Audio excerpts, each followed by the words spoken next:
Good evening, everyone. Welcome to the May 12th, 2025 Berlin Board of Education meeting. We're going to start this meeting at 6:06 p.m. We'll start with the Pledge of Allegiance. I pledge allegiance to the flag of the United States of America and to the republic for which it stands, one nation, under God, indivisible, with liberty and justice for all. All right, so we apologize for our delayed beginning. We were having some technical difficulties with being in the high school and the internet to access our materials. But we are going to start out this evening with the celebration of the arts for 2025, and we have a number of student awards.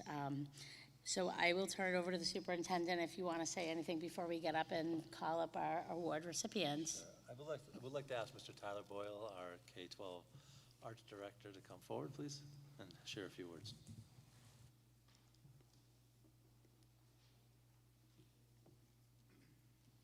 Good evening, everyone. Welcome to all of our students and families. We are so excited to recognize you and your artistic achievements here this evening.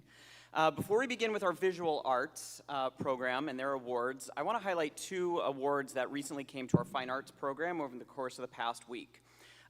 First, last Thursday, the Connecticut Arts Administrators Association recognized Mrs. Jennifer Jurgen as the 2025 Arts Advocate for Berlin Public Schools. I nominated her for her tireless efforts in promoting the fine arts, specifically here at BHS. She was monumental in our production of The Wizard of Oz, helping out behind the scenes with getting a lot of community support and families involved. And I felt that she was a great person to recognize for that honor. So congratulations to Mrs. Jurgen for that award. And just earlier today, I received an email notification from the National Association of Music Merchants, the NAMM Foundation, naming Berlin Public Schools a 2025 Best Community for Music Education in the United States. So I'm really excited to share that with all of you here.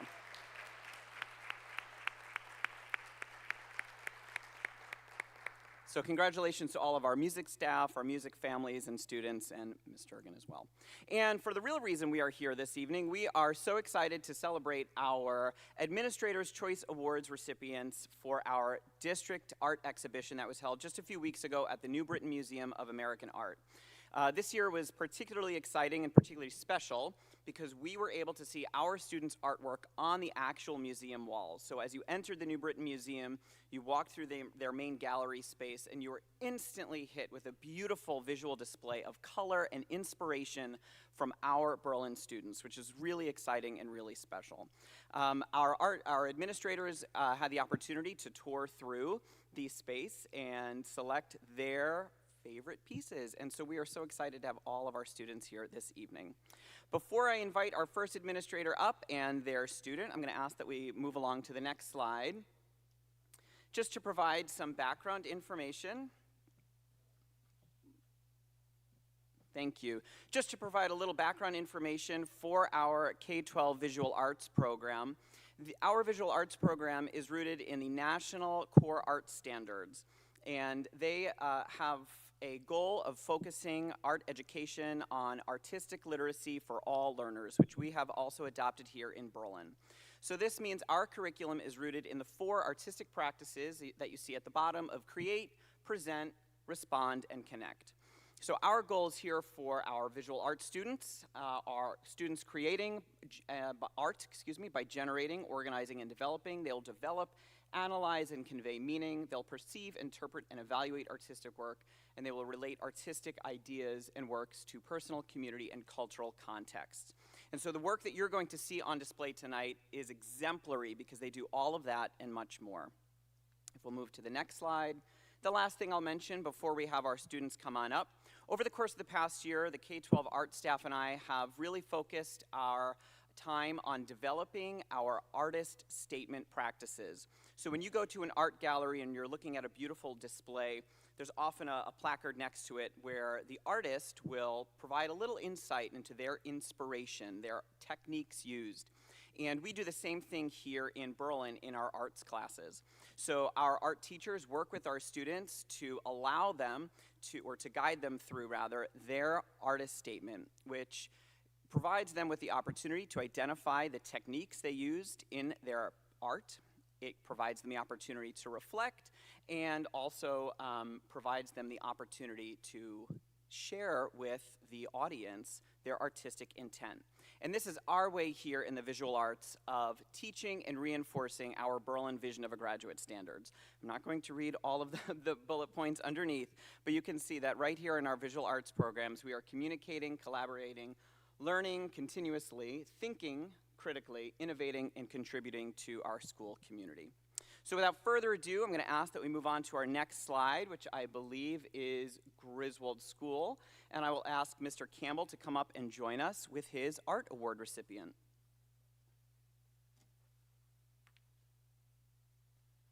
Thank you, Mr. Boyle. Good evening. Emma is going to invite you up, and you are ready. Come on over here. How you doing? I promise you don't have to say anything.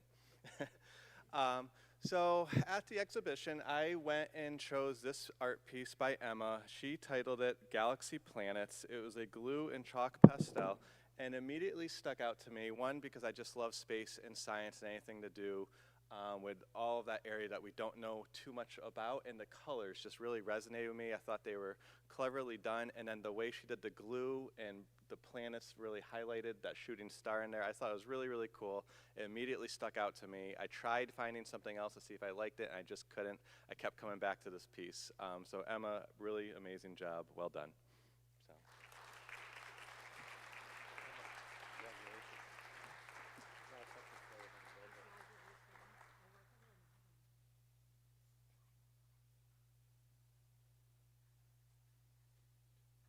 Thank you, Mr. Campbell. And next, I believe we should have Mr. Souza from Hubbard School.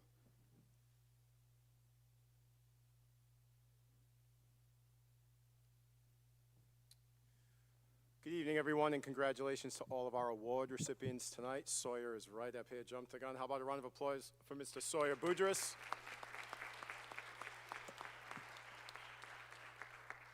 Now, Sawyer has titled his piece Snakes, and those of you that have known me over the years, I've selected a lot of different pieces, and I got a lot of questions on, so that was a pretty interesting piece for you, and so I'm sure when Sawyer titled this Snakes, this is 5th grade 11-year-old, but add on 40 years, and this is kind of was my interpretation, so I have to preface that. So looking at this piece here, I started thinking of kind of like duality. I'm going to get a little bit deep for a minute, but this is why I chose this, because I've thought more about this piece over the years than a lot of other pieces, not to take away from them.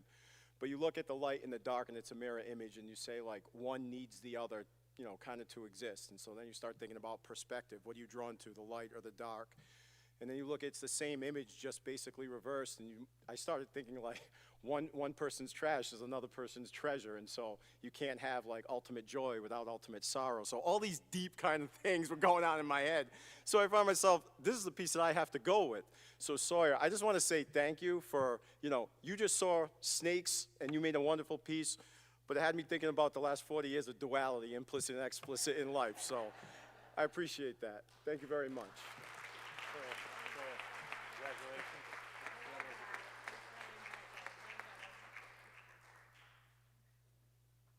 Thank you, Mr. Souza. My goodness. All right, Mr. Cheverini, you got to follow that up.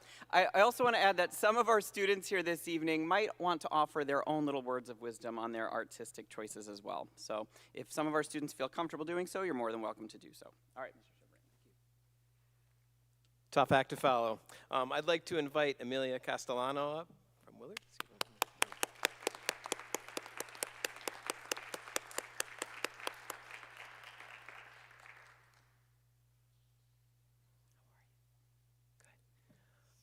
So this piece came to me actually at the perfect time. It was a time of the year that we were all, I think, really looking forward to spring. And so as I scanned the walls and looked for a piece that really spoke to me, this one jumped out because of its bright color. It made me immediately think about lounging in a hammock in the backyard. And the insects, we call them the bugs, right? We have a beautiful caterpillar on the bottom, a caterpillar which symbolizes metamorphosis and renewal and rebirth. And then we also have a ladybug in the picture. The ladybug itself symbolizes spiritual renewal and also, in a way, metamorphosis and renewal and spiritual protection. In addition, we have dandelions, and everybody can envision their yard that they're trying to stay on top of right now this spring, that we have to continuously mow because there's so many dandelions there. The sun is bright, and if you look carefully and you look at the expressions, and Amelia and I discussed this today, the expressions of joy on the faces of the insects, they're having so much fun. They're enjoying themselves, and they're lounging on leaves. So this really spoke to me. I appreciate this. We have some wonderful artists here, and congratulations to all the honorees, and congratulations to you, Amelia. Great job.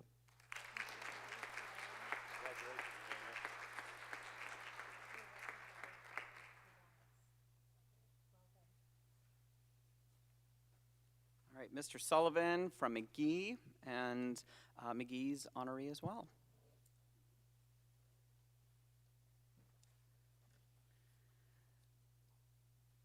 Come on up. We have Ms. Kaylee Pelletier. Congratulations.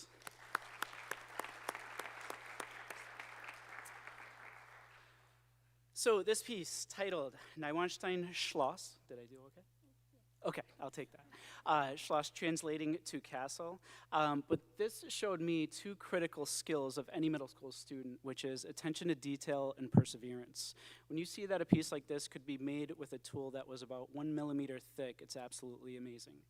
The other piece, this is located on the southern border of Germany, between Germany and Austria. It's also an homage to her mother's heritage, who is German. As well as my interest in architecture, and this combines 3 different styles, Roman, Gothic, and Byzantine, and it also is modeled after the Magic Kingdom castle in Disney World. So very interesting piece, and congratulations. Yeah, come on up.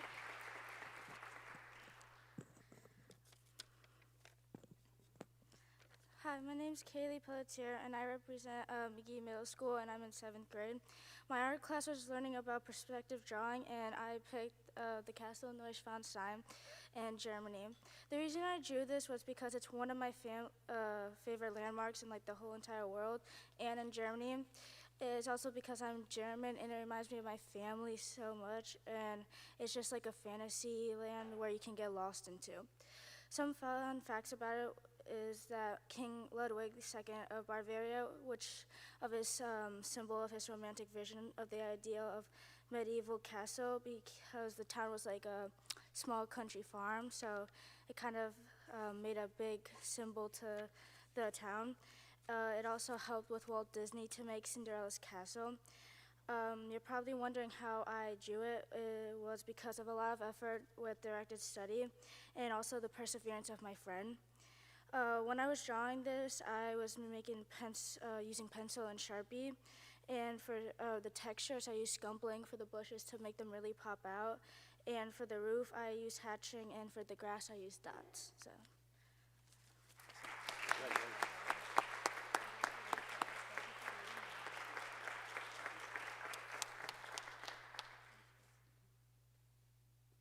All right, Mrs. Amenta.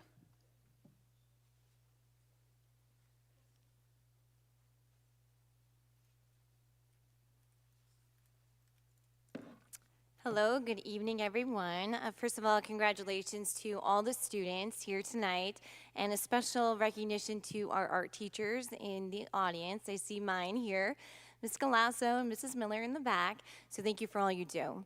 So Michaela Mordasowitz is here, and while my representation is not as deep as some of the other district principals, I'm just going to be honest, I love sweets and I love summer. So I walked in with Mr. Boyle actually to the museum that day, and we did a loop and we did another loop, and I found myself drawn to this beautiful painting. I learned not too long after that Ms. Miller said, you know, it's really special that this was chosen because this was a piece that was completed at the end of last year's painting class.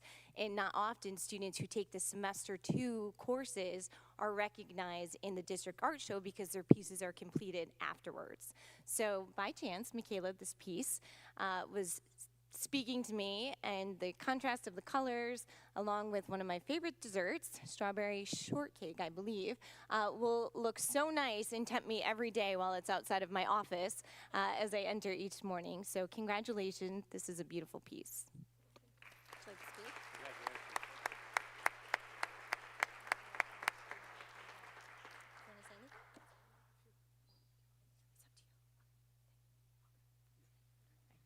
She's good.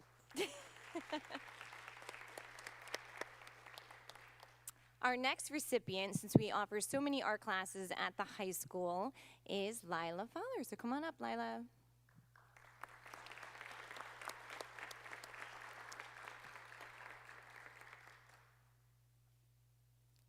Hi.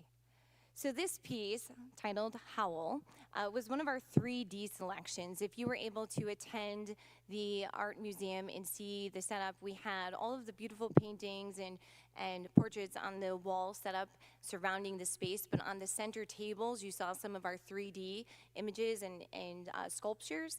This particular piece was done from our jewelry and metalsmithing class. It is exquisite, and it spoke to me in a lot of ways because it reminded me of when I was growing up. I had often a fascination at the Berlin Fair with the booths, with all of the wolves and those images of the moon and things like that. So I kept coming back to this piece as well.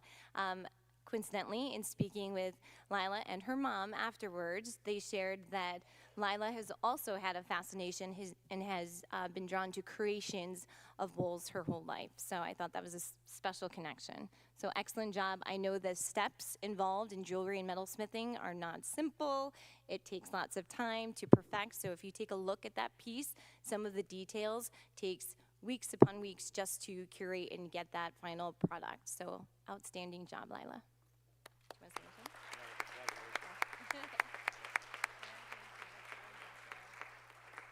Congratulations. Next, we have our curriculum directors, Mrs. Watson and Ms. Jerpin.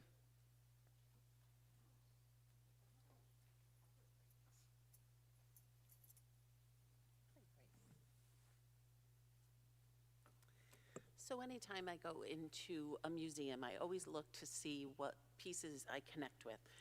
So I just walk around, as Ms. Amenta just said, you know, you just kind of do a loop around just to see. And then you start walking a little bit more slowly, and you see where you make those connections.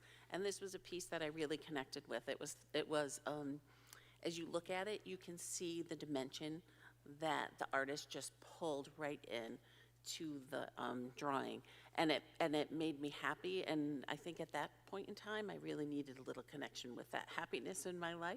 So I think that actually connected well with me. Grace, do you want to say anything?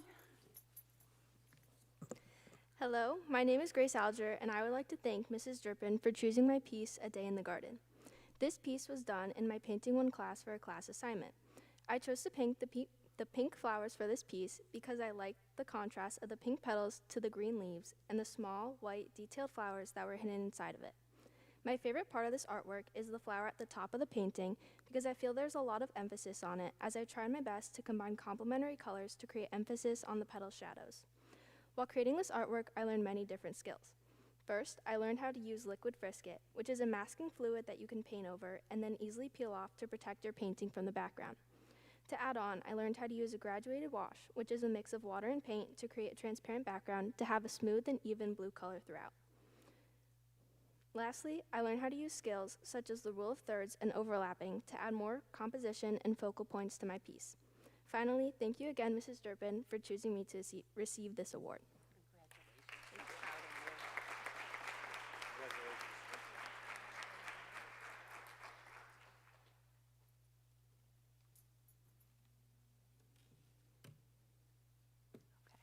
Is Vivian here?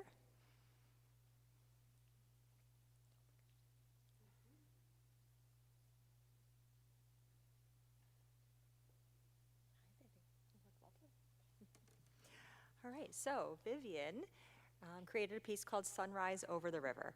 I will say, as I've gotten older, kind of similar to Al, really thinking more deeply about things when I look at the perspective. And one thing I greatly appreciate, again, older in life, is nature and the beauty of nature. And I absolutely love the way in this watercolor that Vivian was able to capture the colors of the rainbow in such a beautiful way. So sunsets are just amazing and sunrises are amazing. And so looking at the beautiful red, yellow, and orange colors just made me smile. And then seeing the river and the grass nice and bold at the bottom of your painting was beautiful. The way the trees stood out in the beautiful flower buds also just reminded me of spring and the warmer weather. And just so you know, this is a painting that gets to stay in my office over at the Board of Education. And every time I come into my office and I have this hanging, it's going to make me smile. So thank you so much for your creation, and congratulations.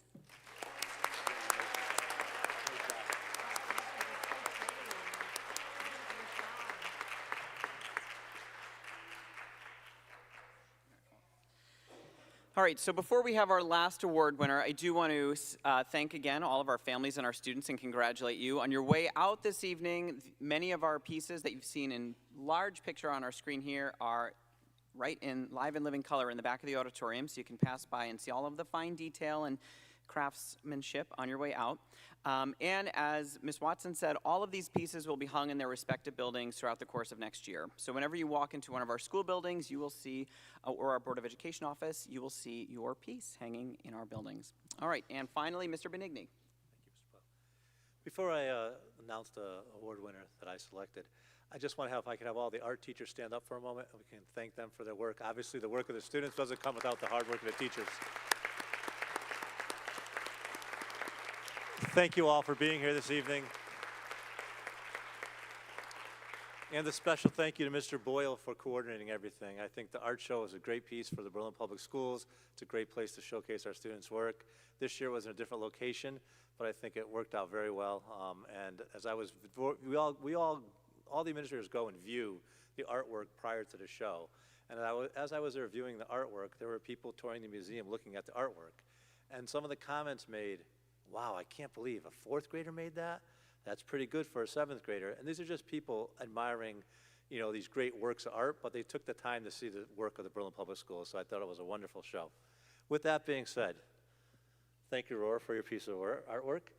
Outside my office wall for the last, I don't know how many years, 10 years or so, we selected artwork. And as I walk through the museum and look at the artwork, I step back and then I look and then I walk around and see what moves me.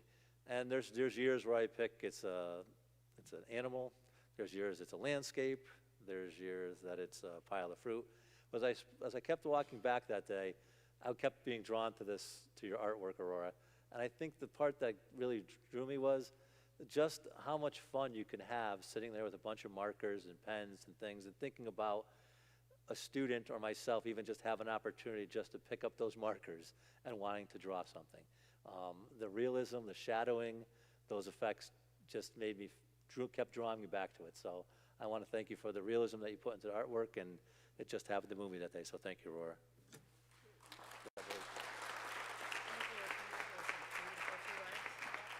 Please. I just want to start off by saying thank you so much, Mr. Superintendent, for choosing my piece. It's a huge honor. I am so grateful. When I made Artist Chaos, I wasn't thinking about awards. I was thinking about finishing my UConn drawing midterm exam. I was super stressed starting the piece and found myself rushing to finish in just 90 minutes, trying to do the best with what I had. But then Mrs. Miller suggested putting it on display at the art exhibit. I was hesitant, but I agreed, and now here I am, to my absolute shock. This whole experience has reminded me that art in all forms has a way of surprising the creator and the audience. You can create some of your best pieces during the most unexpected circumstances, find inspiration out of the wildest places, and the journey can lead down rabbit holes where you never thought to look. In its purest form, it's unpredictable, spontaneous, and almost has a life of its own. And that's really beautiful and reassuring to me.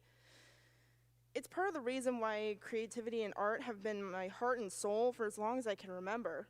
Furthermore, I am so grateful for all the support from my family, friends, and teachers that have driven that passion to greater heights, because without them, I wouldn't have the courage to push through every time I struggled and thought, what if it's not good enough, or what if it doesn't go as planned? I guess art really is chaos in all the best ways. Thank you.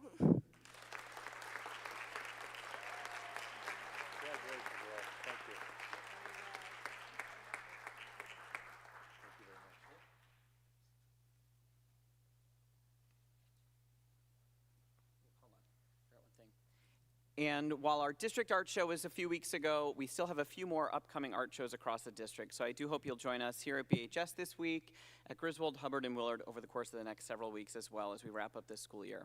Thank you again, and congratulations to our students.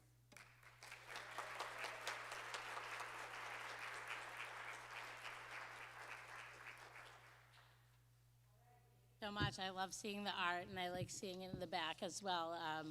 So on your way out, make sure you look at that. Before we go on, we're not gonna have an official recess, but we're just gonna wait a moment to move on to the next agenda item. If you guys would like to go home, by all means, don't feel like you have to stay. There are cookies on the table in the back, out in the lobby when you leave, so help yourself to some cookies, and in about a minute or so, we'll continue on with our meeting, so thank you.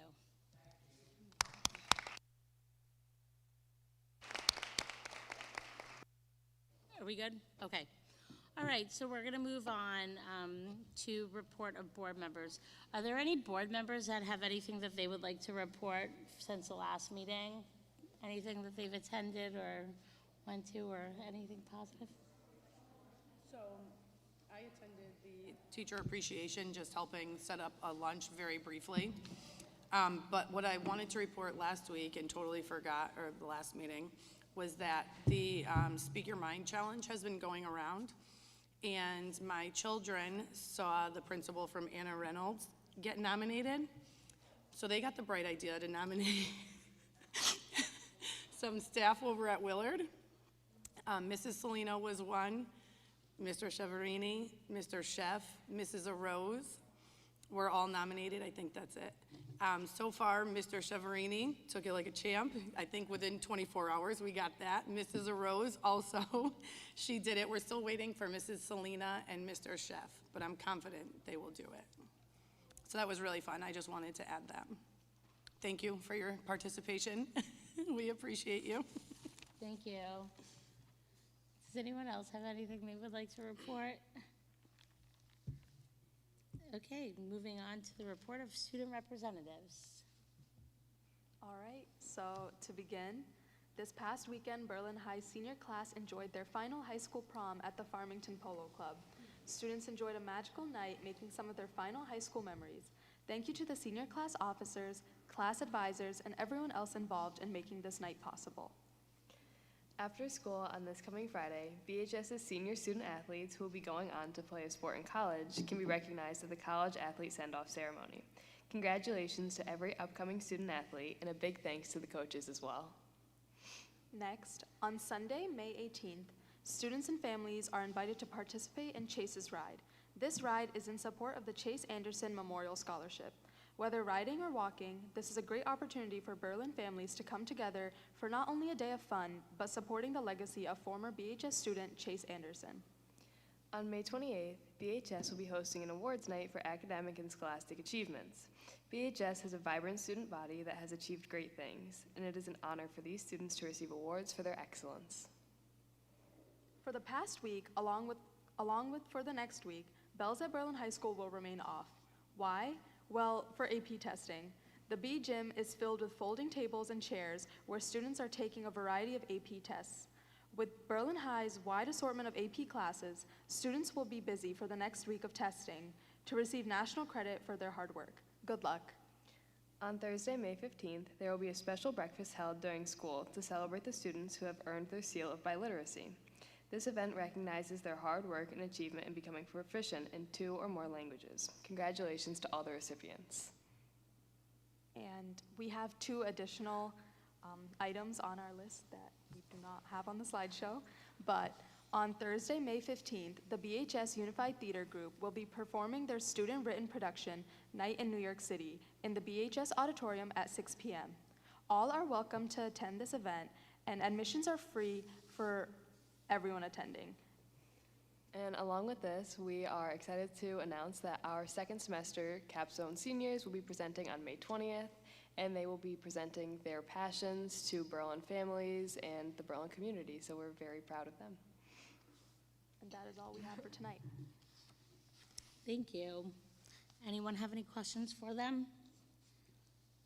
I told them that they could leave after their report because there's AP testing going on this week and among other things, so I want to make sure they get home and go to bed nice and early. Okay, moving on to committee reports. Did the curriculum committee meet since our last meeting a few weeks ago? Okay. And then Peter, would you like to share out on the F&O meeting? Yeah, the F&O committee met on May 7th. We had a preliminary discussion about further potential cuts as a result of the referendum results of the reduction in $50,000 to our budget. We're going to discuss more in detail later on in the meeting, so we'll just talk then. Thank you. Okay, correspondence to the board. No correspondence to the board this evening. Okay. Moving on to audience of citizens. If there is a member of the community that would like to approach the board, you will have 3 minutes per resident. Just state your name and address, and you'll see a timer up on behind me.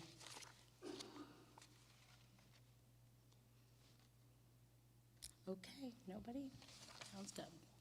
Moving on to our next agenda item, personnel. We have a retirement of a student management paraprofessional at Berlin High School. Yes, Ed Kemling, who has been, is the gentleman that you see in the front of the building. Ed was a former police officer in town, has worked at the high school. He is the greeter or the security person at the front, but he also has done all the attendance every day here at Berlin High School. Ed will be retiring. So I want to thank Ed for all the years of work as a police officer, but also what he's done here at Berlin High School. He's been the first face that many see at Berlin High School every day. So thank you, Ed. Do we have a motion for consideration? Accept the retirement of Edward Kemling, student manager and paraprofessional at Berlin High School, effective June 16th, 2025. Also to thank him for the 10 years of service he has provided to the youth of Berlin and wish him good health and happiness in retirement years. Do we have a second? I think I got Jess first. All right, motion by Peter, second by Jess. Any discussion? Okay. All those in favor? Aye. Opposed?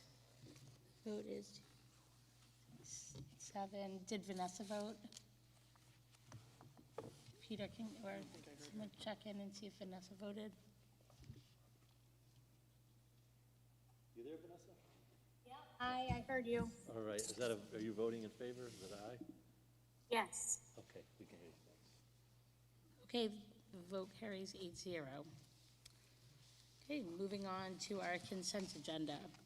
Do we have a motion for consideration? I move that the board approve the consent agenda as presented. Do we have a second? I'll second.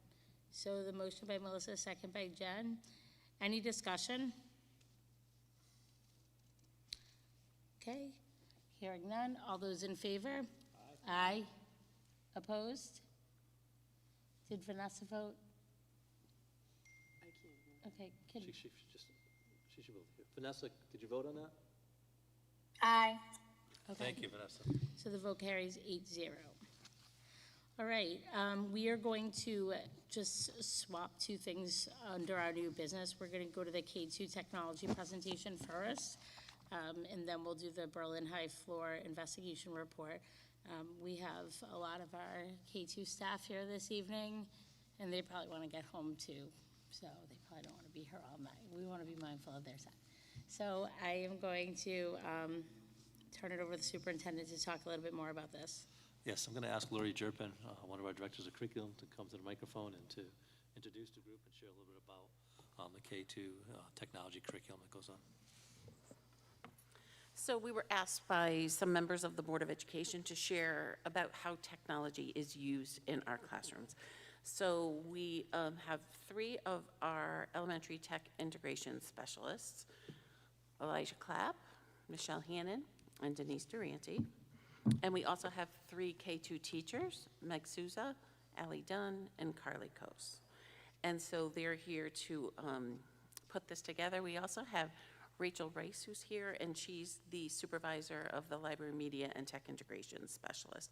So they're going to talk about how technology is used, and then we'll be able to ask questions. You'll be able to have the opportunity to ask questions when we finish watching a little video. So you want to either, it's 9 minutes, so you can either turn around or go sit in the front chair. You say.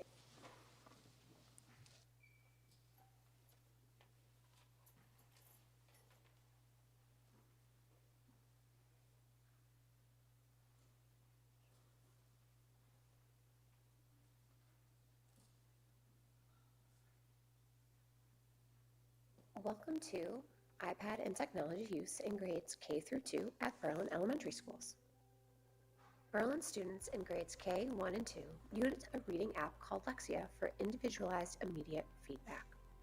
Questions adapt based on student responses. During their time on Lexia, students are able to focus on various literacy skills such as phonological awareness, phonics, vocabulary, fluency, and comprehension.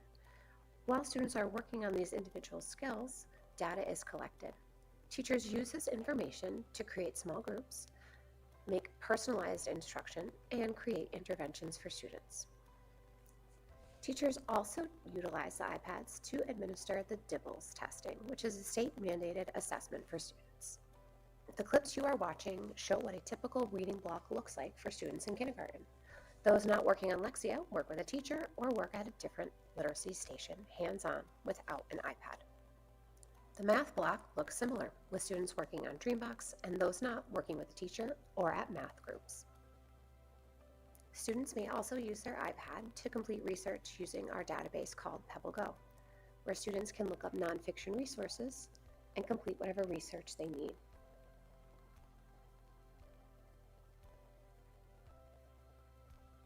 STEAM education helps children develop a range of skills, including critical thinking, problem solving, creativity, and communication. It also fosters collaboration, innovation, and an understanding of how different disciplines like science, technology, engineering, art, and math connect. Robotics teaches children important STEM concepts like science, technology, engineering, and mathematics, while also developing crucial skills like problem solving, critical thinking, and creativity. It also encourages teamwork and builds confidence. Coding teaches children valuable skills like problem solving, logical thinking, and creativity, helping them understand how technology works and potentially paving the way for future careers in that field. It also fosters perseverance, critical thinking, and communication skills. Osmos are used for hands-on reinforcement of math, spelling, coding, and other academic skills. Students learn about device safety, digital citizenship, basic application use, and manipulation of sound, video, and images. They utilize the app called Seesaw for sharing work with their teachers and families. Additionally, students in 2nd grade begin keyboarding mid-year.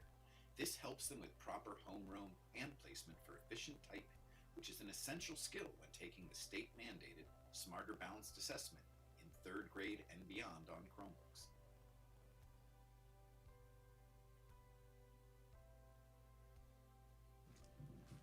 So I like one more story because I like to read books, and it's fun so I can read longer words. I like the iPads because I like to do some of the reading apps and to get stronger at reading longer words and reading long chapter books. I like iPads because I like Lexia and I like learning new stuff and going to other levels. I like in technology the robots. How come? Because you get to do all different kinds of stuff with them. I wish we could just watch TV on the smart board and just be lazy and play with the robots. I wish that we can watch videos more on the smart board. I wish we could name our robots and we could do Lexia for a longer time. I wish I could be on Lexia more because it helps me read, do hard, and do like math. And I love getting on different levels.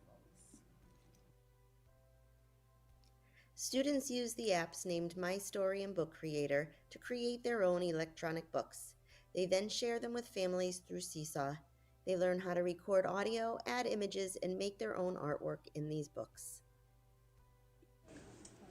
The Beach by Guillermo. The beach. One day, me and my family went to the beach. It took a long time, and the beach was so far away. The beach. Me and my family got to the beach. When I went to the water, the wave was so big. My dad said, "Do not stay that close to the water." The beach. Me and my brother. Book Creator and similar publishing apps empower students with unique opportunities to document and share their learning in ways that might not otherwise be possible.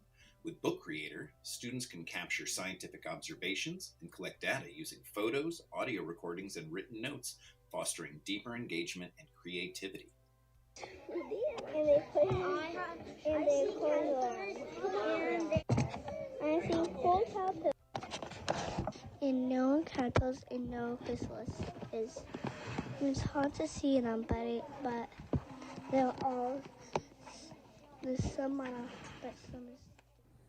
Technology opens up new avenues for collaboration and sharing between students and teachers.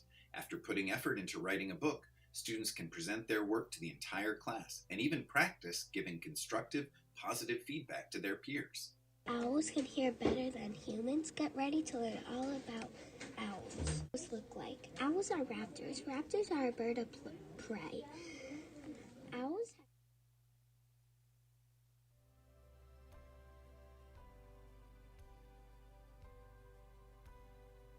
Here is some teacher commentary regarding iPad and technology use in K through 2. I wanted to share that we use iPads regularly for Lexia and Dreambox, which are two incredibly valuable research-based programs that support individualized learning in foundational literacy and math skills. Lexia is a literacy program that provides differentiated instruction in phonics, comprehension, vocabulary, and fluency. It adapts in real time to student performance and gives us important data on where each child is thriving and where they may need support. It also allows students to work at their own pace and builds confidence as readers.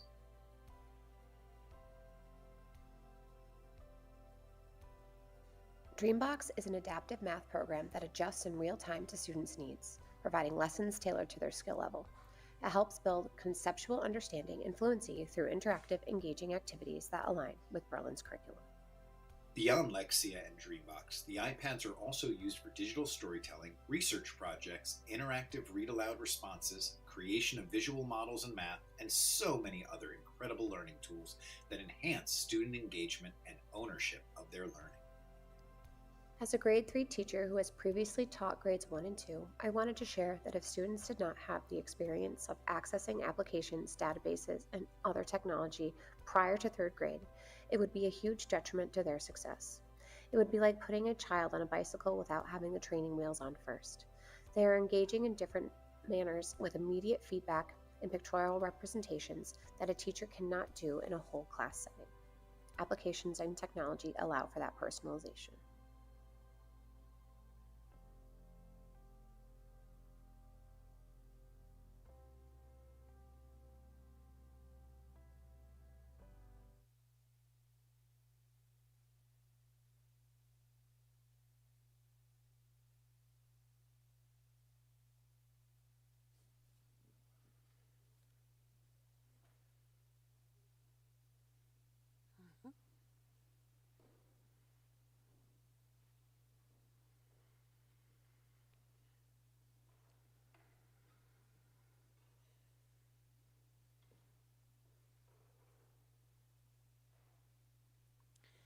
So by looking at this, you could see that the primary iPad use and the primary grades is for Lexia, which really helps them personalize where they are with their reading, so it helps them become stronger readers. Dreambox IXL, which is really what works on the whole math piece. And in grade 2, students also work on Typing Club to start building their keyboarding skills. In kindergarten, students are on their iPads for 15 to 20 minutes a day. In grade 1, they're on for about 20 minutes a day, and in grade 2, probably 30 minutes, and that includes keyboarding. Sometimes it includes more, so as they're working on a project, so when they were working on the butterfly project, that obviously would be more time that they'd be working on their iPads during the day. But the entire team and classroom teachers are here to answer any questions that you might have about the use of technology in the primary grades.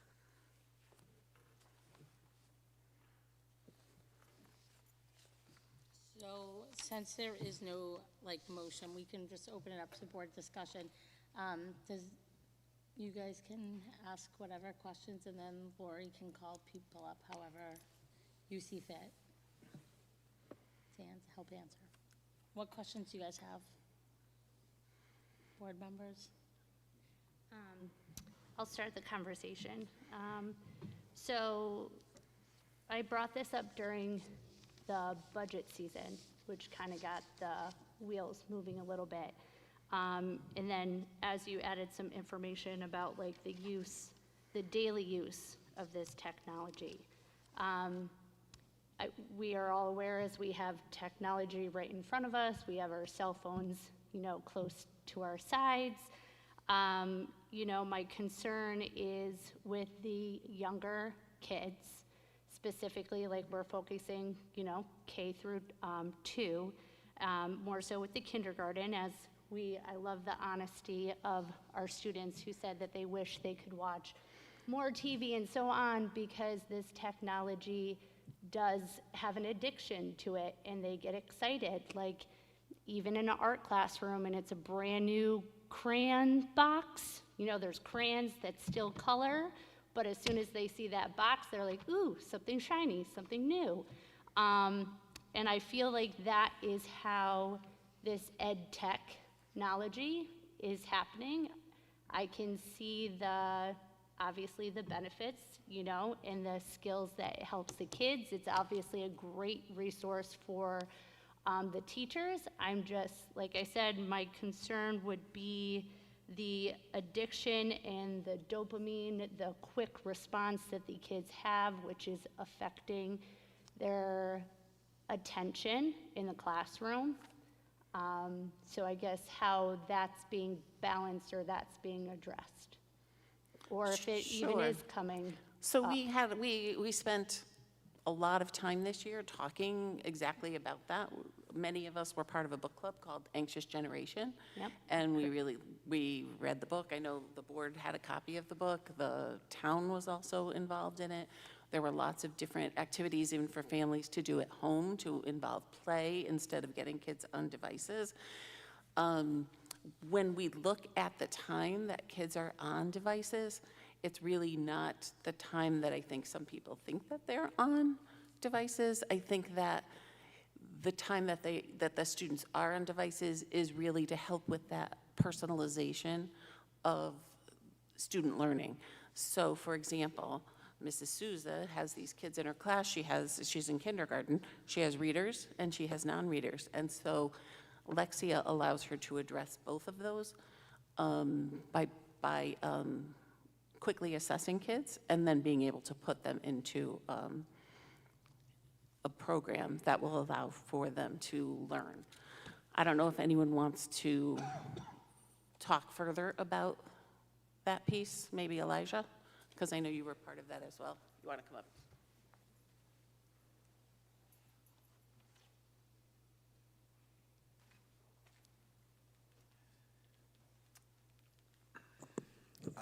Yeah, so we definitely are very concerned about how much time kids are on.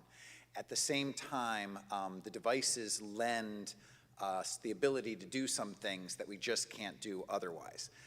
So for example, in centers, is their 15 minutes on Lexia as valuable as their 15 minutes in small group with Mrs. Souza? Absolutely not. But at the same time, we could give them a piece of paper, and despite the lesson and everything, they could spend 15 minutes doing that paper completely wrong, and we would only learn at the end of that time, when you get to look over it, that that's where it was going on, whereas something like Lexia can have that back and forth with the kids, allowing them to know in real time. For mathematics, that is especially important. And they're not doing their learning on these programs as much as practicing what they've already done with the teacher in a way that can really help them. Some of the applications that we use to make it so that the kids can be more engaged have a sort of gamified aspect. So when you see the visualization, some of it can look fun, but at the same time, it really still is work for the kids. You know, we often get asked, like, how come there's no Roblox on the iPads? Or, you know, can we do Minecraft or things like that? And we have many conversations with the kids about that's not what these iPads are for. These are learning tools, just like the scissors, you know, just like the books. They're there to really help. Can I bring into the conversation, we keep talking about more of like the one-on-one electronics. I mean, the other electronic, very big in the classroom would also be the smart board that is on a lot, just to be on. I mean, obviously it has different purposes and uses. I mean, mine in Waterbury didn't work. It worked just like a screensaver. Now they're a little bit, you know, fancy, interactive, you know, with lessons involved and tied to that too.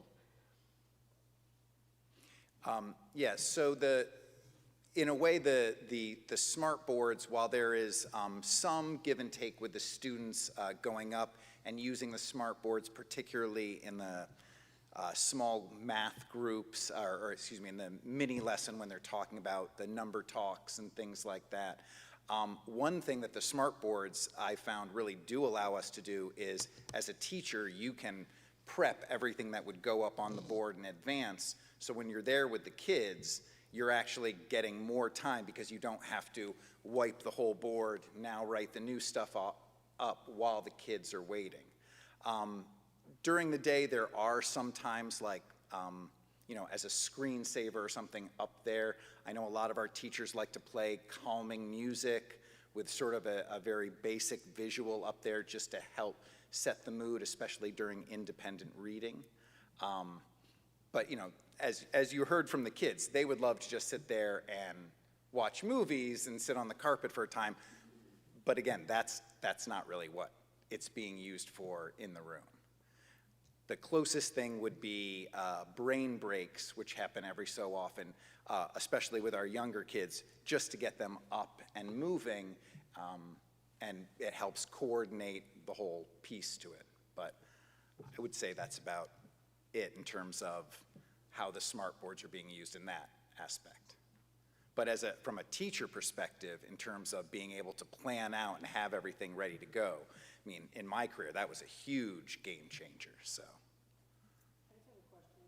Do you know if the smart boards have the same negative impacts as like a cell phone or a tablet, like as far as like the light goes and whatnot? No, the smart board would really go more towards like, I mean, if you want to think like, for all of us adults in here, old school, more like television or a video. As Mrs. Gibbons was saying, like with the dopamine hits, that's one thing that, you know, we're concerned with about like social media and stuff is it's quick swipe, swipe, swipe. That's not what the kids are doing with the smart board. It's, you know, it's the lesson or the model examples up there, or for example, during centers, I know many teachers have up on the board just the schedule of who is where, you know, for each center and things like that. And it just makes presenting all of that a lot easier. But no, it would not be the same effect as the iPads or iPhones where there's direct like interaction and engagement with the kids. So correct me if I'm wrong, with Lexia, I don't think the kids get the same dopamine reaction or response as they would from a game on the iPad. I know it's really rigorous. I used it, it was 10 years ago when I last taught K1, but it was really hard. The kids had, but it was perfect for intervention. Some of the students almost kind of meet you with resistance when I would teach it first, getting them started. But it really helps fill in the gap, especially with the dyslexic students who aren't yet identified. And that was 10 years ago. So I know that the Lexia program it's expensive, but it's really high quality, and I don't think they're getting the same, experience as if they were on like PBS Kids or YouTube Kids or whatever the other kid things are. But that's just, I don't know. Is that what you guys would think with the Lexia?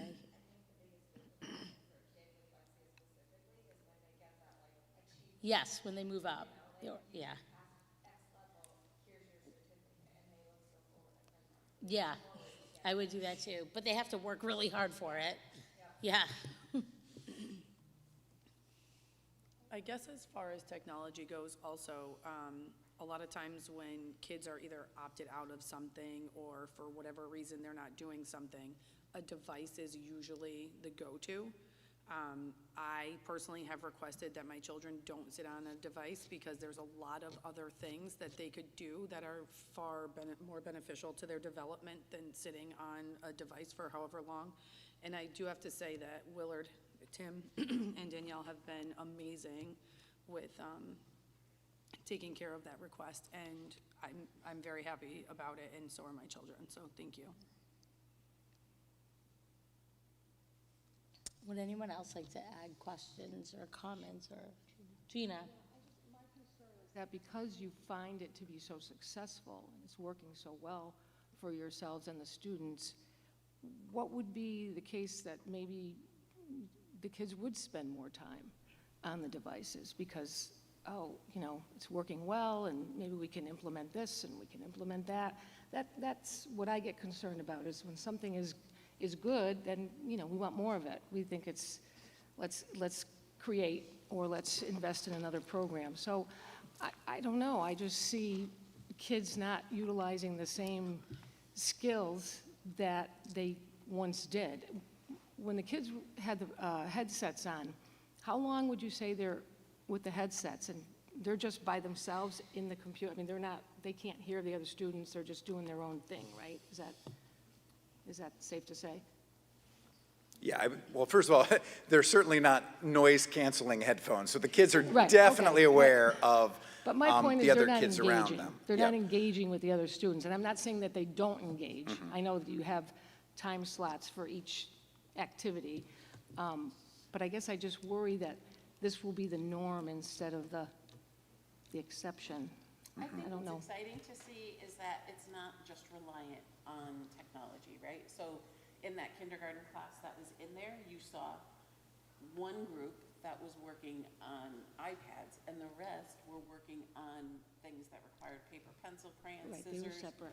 the whole bit. So it wasn't as though, okay, now we're going to take time out and everyone's going to do this. It was kind of shared. So I don't think we ever lose that, and I think we recognize as professionals that we don't want kids only on technology. Right, and I know you so guys are not looking to That's just, something that we're very concerned about, that we want to, because every time you turn around, there's something new that comes out. And we very carefully vet each program.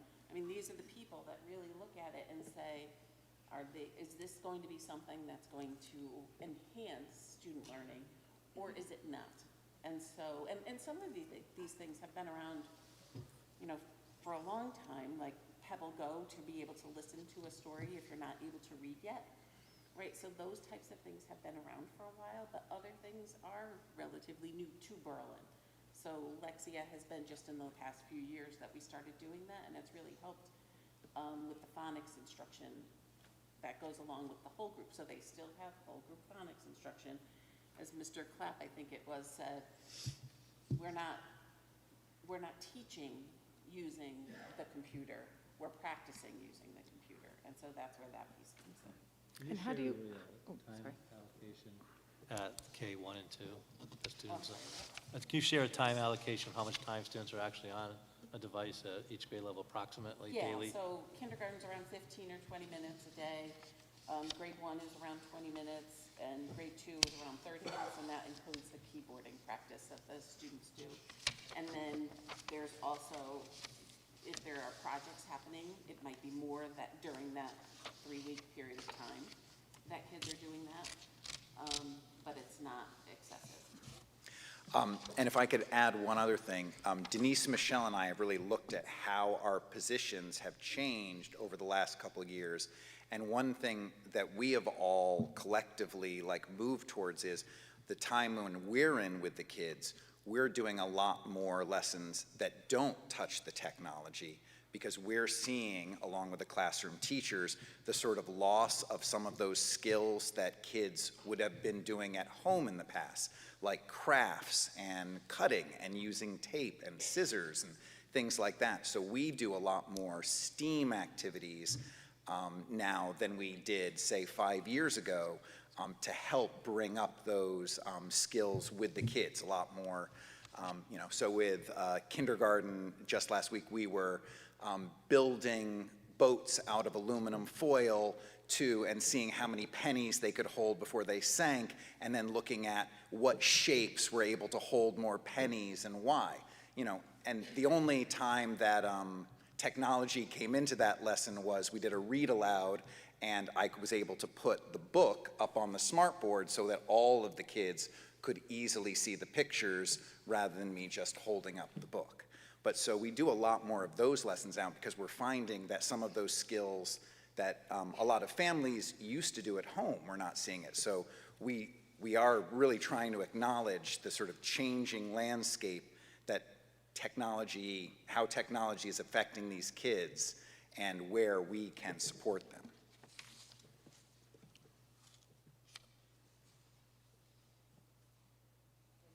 Absolutely.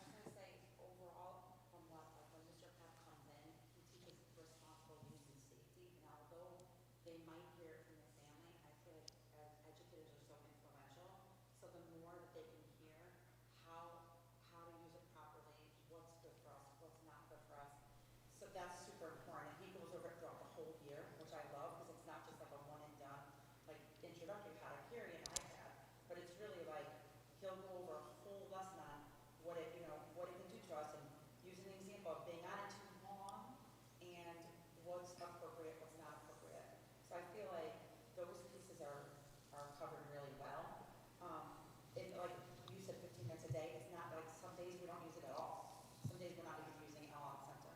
So if we have centers that day, we might use it for Lexia, that short 10 to 15 minute piece. But then other days we're not in centers, we're not even using an iPad. So I know they covered Lexia and Dreambox, while like handwriting without tears is another one, where the kids can just like use their finger to wet, dry, chai a letter, uppercase and lowercase. And it is interesting to ask the piece about a smartboard or visually, how much time. And that is a fascinating question about the dopamine release. And I would love to know more of the correlation between small use technology and large use. I don't think we all have answers, but I will say I've learned so much over the years from Elijah. He researches. He takes so much extra time to really look at the research and understand, and like comes back to us and talks to us about it. The book club, I mean, that was obviously, as a parent, the information that is alarming and scary. I know I've talked to probably a handful of you about that, about the technology use. I think we're even more mindful today in our classrooms every day than we were 5, 6, 7, 8 years ago, if that makes sense. Before it's like technology, oh great, we're getting fitted with one iPad, right? But it's really used safely and responsibly as a tool. Definitely not overused, and definitely we have reevaluated and looked at proper use of the minutes and all of that. So I do feel like we do our best to do our due diligence with looking how it's used, if that makes sense. And I would even say some days it's not even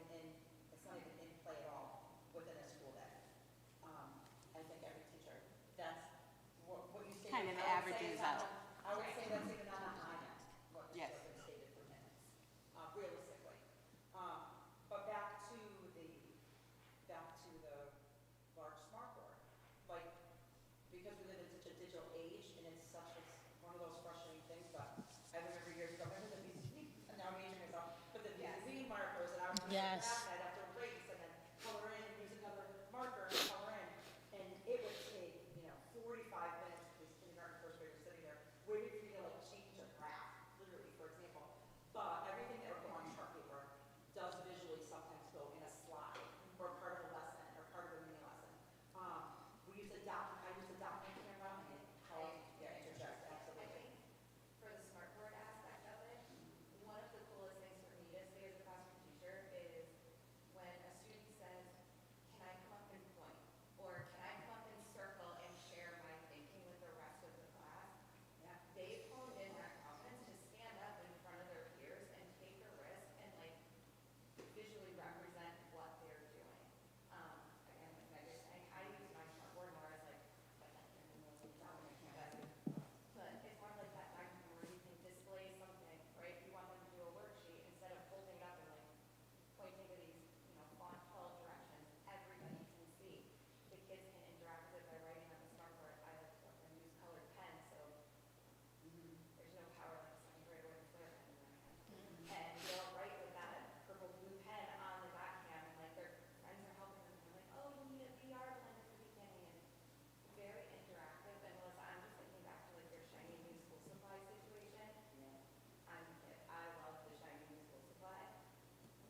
My children are happier to have gotten letter form paper to write opinion letters to people around our school, and they were, I don't want to say happy, but they were glad and proud to be done with that ebook project and be writing on paper again and writing letters. It's just a different style of paper. They love it. They get excited about that. The math aspect, I was talking about more about literacy, but I'm a math girl. We did a lot of work this year as a second grade team with building thinking classrooms and doing math on vertical surfaces. And our PTO graciously bought all of our classrooms scanned vertical boards. If those things are out when those kids come back from recess, it is a 15-child chant of, oh, we're doing stand-up math today. And they are in it to win it for as long as however many tasks prompts I give them. So is there a time and a place for technology? Yes. I think as teachers, like Michael said, we've become really mindful of when those times are appropriate.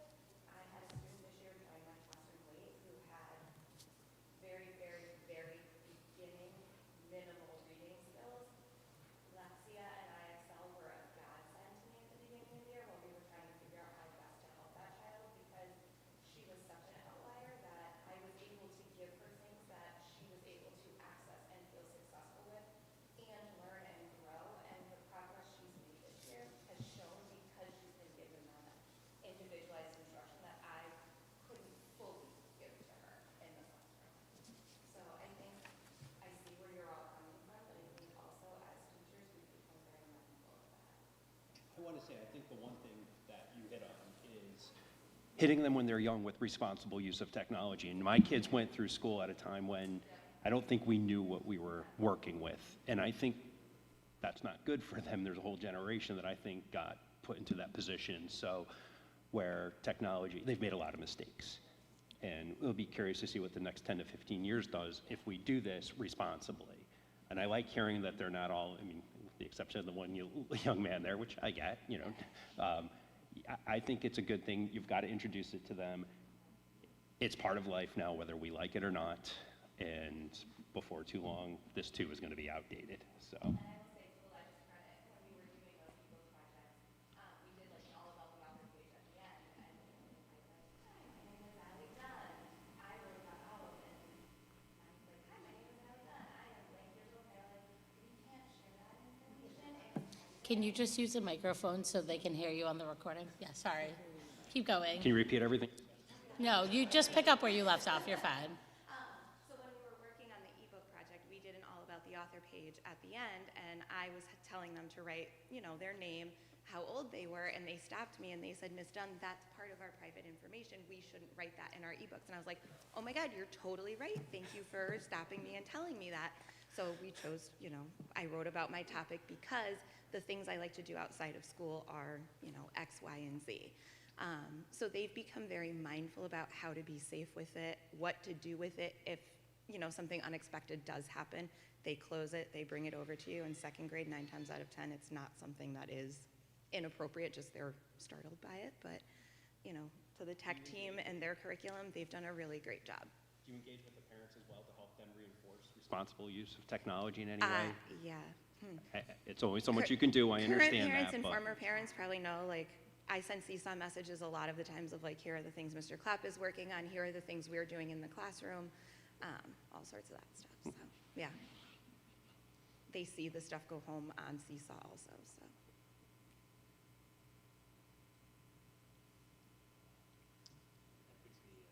Presentation and the Q&A was very informative and well done. I don't personally have any qualms, especially given the limited time in each grade level that the students are exposed to iPad use, et cetera.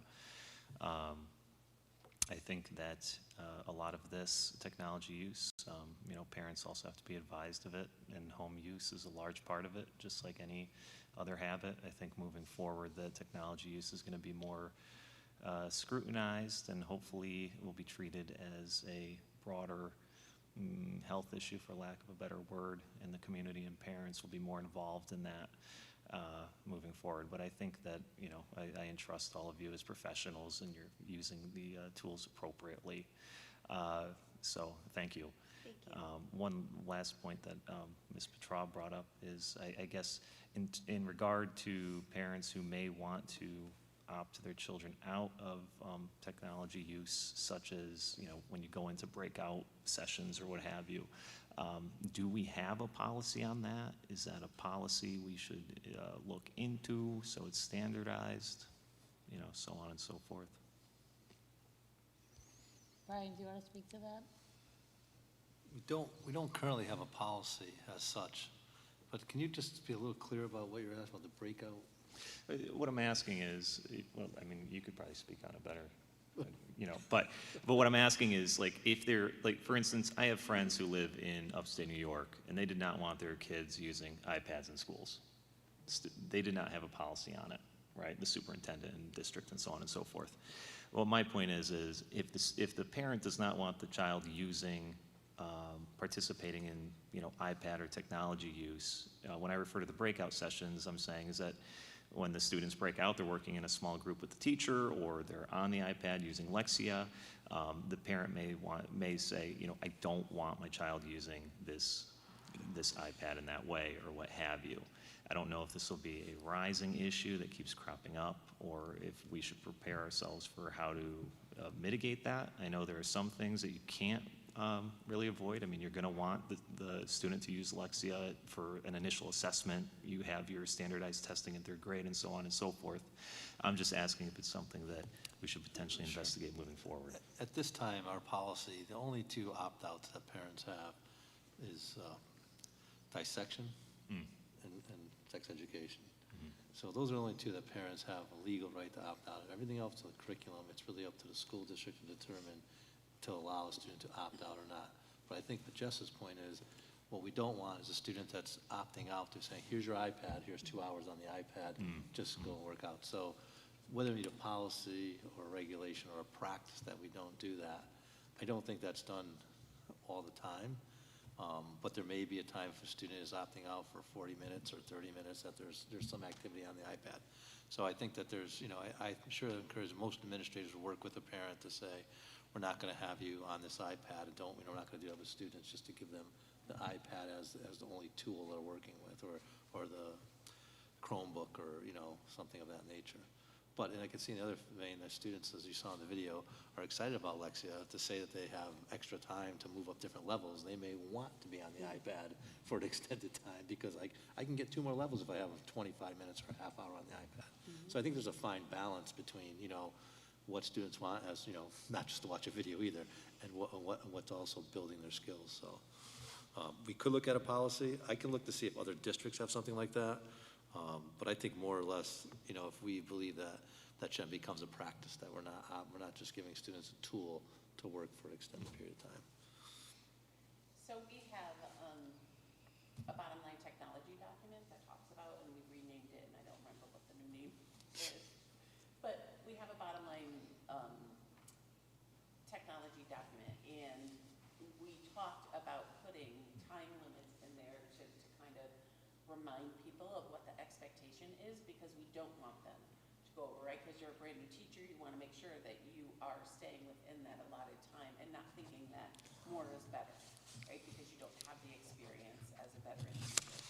So we had a conversation about including that in that. It's not a policy, but in a procedure of what we expect, a list of expectations. Who else? Yeah, go ahead. You shedding light on it. It sounds like you are on the same page in the sense that you understand the dangers of too much of a good thing can be a bad thing, especially for young minds who aren't fully developed. And I appreciate that you are aware of the time limits for the kids. I didn't know how it was set up in terms of how long you allowed them to be on it, because it is such a convenient tool and it works well. It sounds like it gives you better assessment. It sounds like the kids enjoy it. So that was my concern, that, oh, look how great this is. Let's just continue to implement more programs and see if these kids can just take off, which they probably would if you allowed them to. But it sounds like you want to make sure that there's a balance of, as you said, a time and place for where the technology fits in, and hopefully that will continue.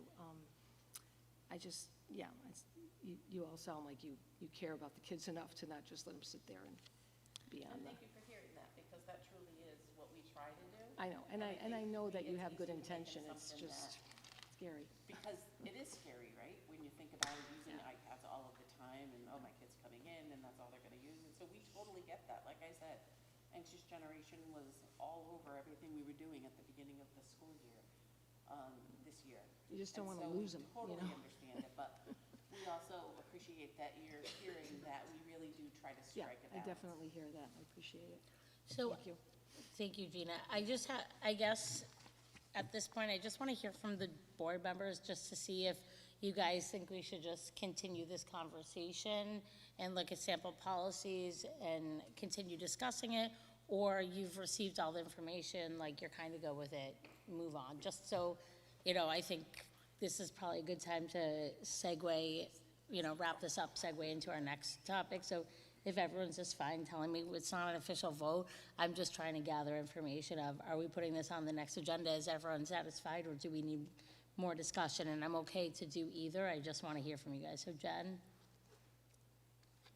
I've been sold on the need for technology in schools at all ages for a long time, so I won't be in the way of anything with that and the policies around it. I think everybody is doing a great job based on this presentation and the discussion, that they are making sure it's responsible use, and that it complements what is already being taught in the classroom. So, Thank you, Jen.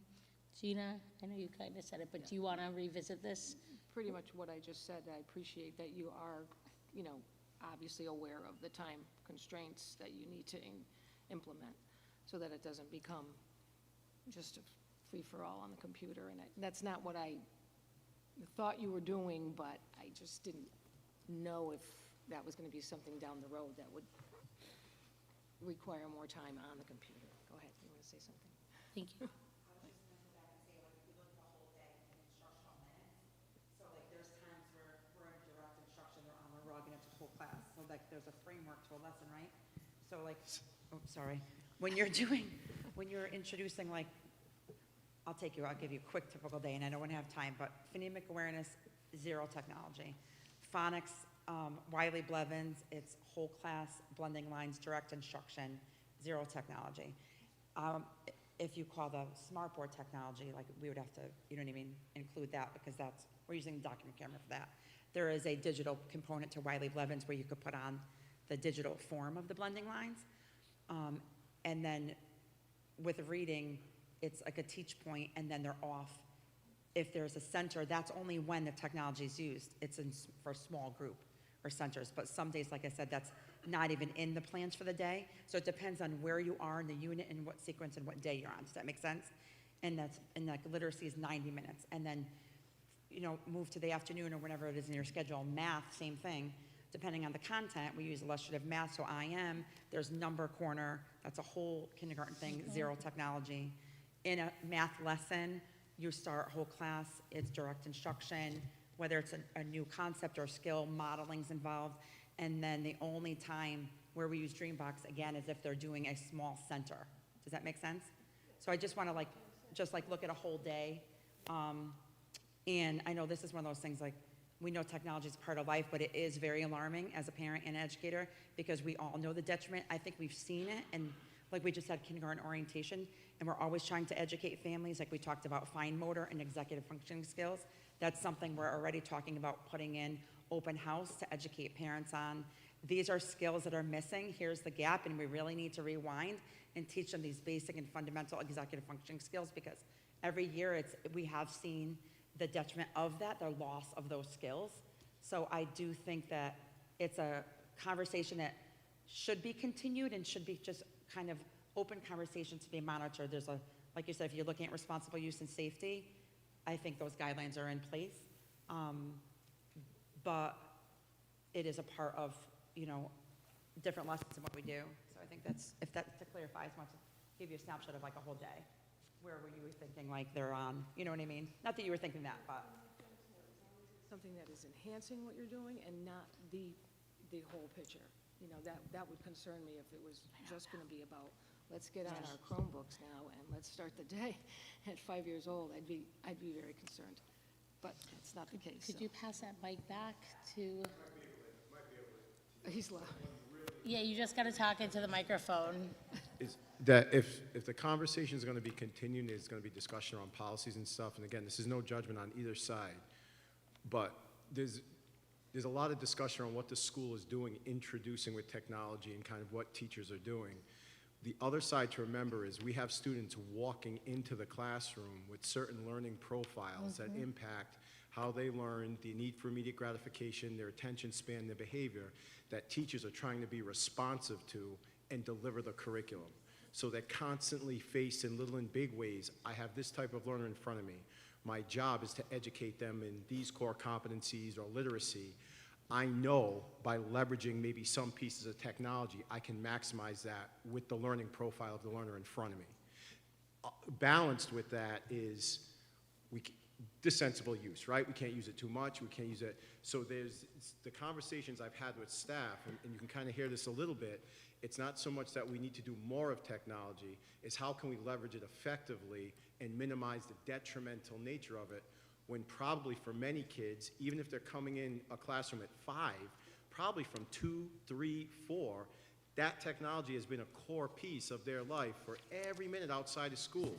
So they come into school, now we have this environment, then they leave school.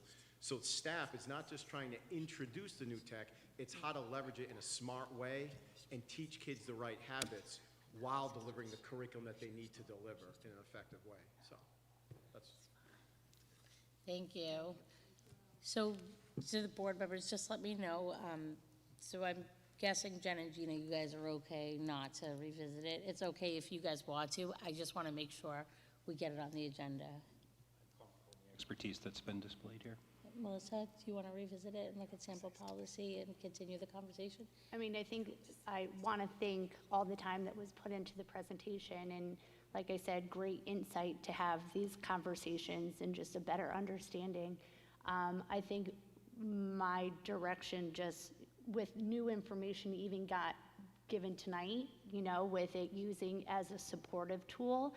I'm just looking at more as a budget issue, as we have people, faces, that are in discussion of not having positions, and I would take a person over technology. So if it was a support thing, maybe it's not that each individual class has the one-on-one.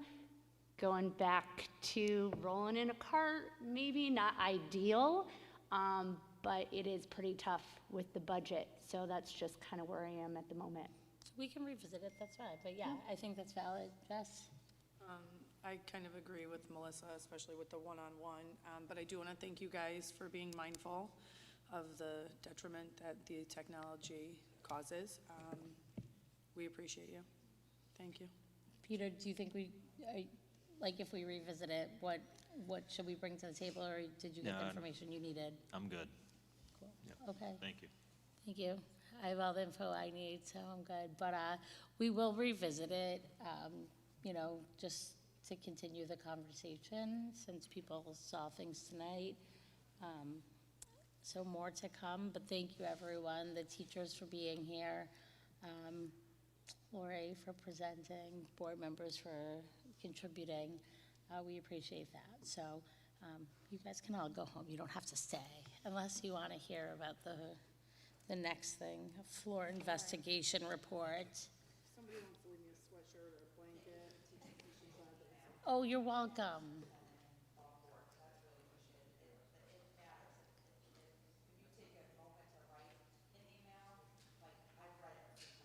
Thank you. Thanks. Is there a way they can turn the heat up in here? I just asked them to turn it. I'm like uncomfortably cold. My fingers are turning blue. That's what Katie's trying to do right now, shut it down. So, we are moving on to the next part. I just want to thank the people who have been waiting for an hour and a half to move to this portion of the meeting. I know it's been long, but I'm going to turn it over to the superintendent. We have a member of the PBC, the mayor here, as well as representatives from the firm, from the firm WJE, and a hygienist here. As you received in your update, there was a report that the PBC looked at on May 1st. The report was released on April 28th. And the thought was, speaking to the mayor and speaking with Julia, that if the board has any questions about what's revealed in the report, which is actually about the flooring here at the high school, what the report states, but also what the remediation process might look like. We wanted to give them an opportunity to share that with you, not to go over the report explicitly with you, but to give the board an opportunity to ask any questions about what the issue is here at the high school and what the plan and timeline is to fix and remediate the issue. And are there any initial concerns that need to be met immediately? Obviously, this report is public now, and parents and staff have access to it. The BEA president has access to it, so we thought that it was best to have it at a board meeting and have the discussion recorded, so if people have issues, they can hear it. I just want to say about 5 minutes ago, Brian and I received an email from someone who is trying to stream this on YouTube, and they said they cannot hear us. So I'm not sure for you guys filming it if something is off. They said it was extremely difficult, so. Okay, okay. Thank you. So if you want me to have the representatives come down, you okay? Yeah, sure, absolutely. If the representatives could come on down to the front as well as the mayor.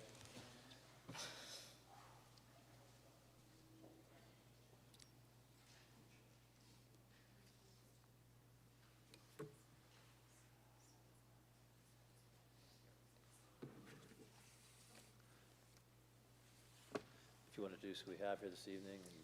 What's that? Do you want to introduce who we have with us this evening? And if you want I'm going to have them go ahead and, Okay. I'll just have the consultants give you a brief background on the report and their qualifications. And we have Tom Reed from Public Building as well. And we'll just, then we'll ask, you could ask questions on the report. It was a lengthy report, but we needed to get all the information out, and I'm glad we got to this point where we could start with the remediation plan, which would be in the summer. And we'll see how much we can get done. So with that, I'll let our consultants, the experts, tell you what's going on. Thank you. I just think it's important to know immediate concerns, Yes. so that the parents here and the staff have any immediate concerns based on the report, what the, remediation is, how it's going to take place, and any problems with that part, and then allow the board to ask questions about what's in the report and the plan. Yeah, okay. Excellent. I'm John Coca with Cheney Elson Associates. I'm an engineer that was hired by the town to take a look at some of the issues with the flooring here at the school. The main issues are the discoloring of the VCT tiles at the ground floor level. We conducted an investigation to look at the issue. We took a bunch of 5 different locations, took samples of the tiles, sent them off to a lab to have them tested to determine what the cause of the discoloration was. We also sent the samples to our own lab to do some microscopy on them to figure out what was going on. After we sent the samples to the lab. It confirmed that what we were seeing was mold. It should be noted that the mold is underneath a heavy layer of wax that's on top of the tiles. But just to take full precautions, we hired a certified industrial hygienist to come out. We took air samples in the school.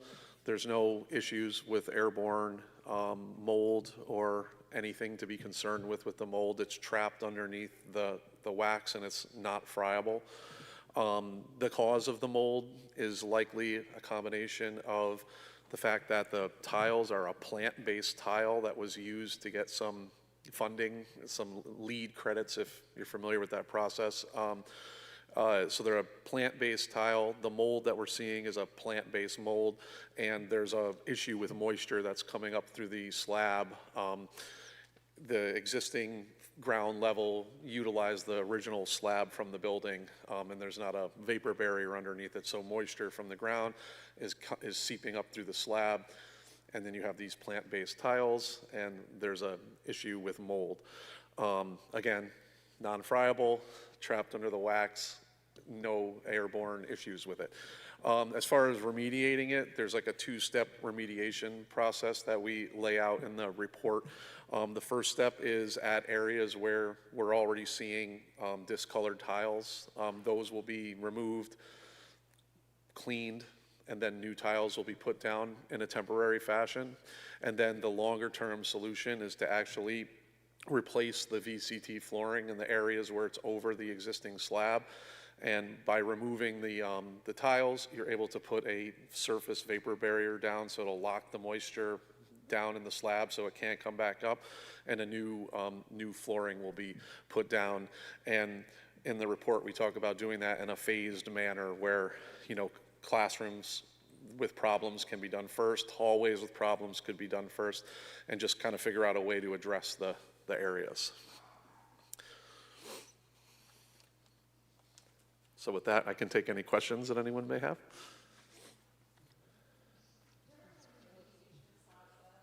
Are there any concerns about when that becomes airborne from taking it out? So I'm Olivia. I'm with TRC. I'm a certified industrial hygienist. I've been doing this kind of stuff since 2007. So in this situation, I've written a work plan on how to properly remediate to make sure there is no release of any spores or any type. So basically, if they follow the work plan where there's a poly barrier containment with negative air machines running to scrub the air, overall it should mitigate the situation through the removal process and the cleaning process. And after all of that is done, then we recommend post air sampling to confirm before the space is reoccupied.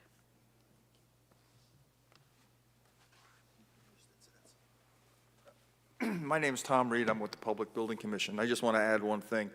The firms that we're going to hire to do this are certified in this type of removal, so we're not just getting contractors off the street. These are people who do this for a living. So it's a relatively common problem throughout the country.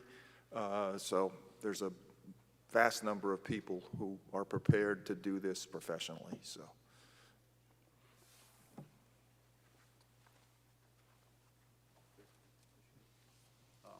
Any other questions? So obviously we are making this a #1 priority to get this done. We would be able to do it just during the summer.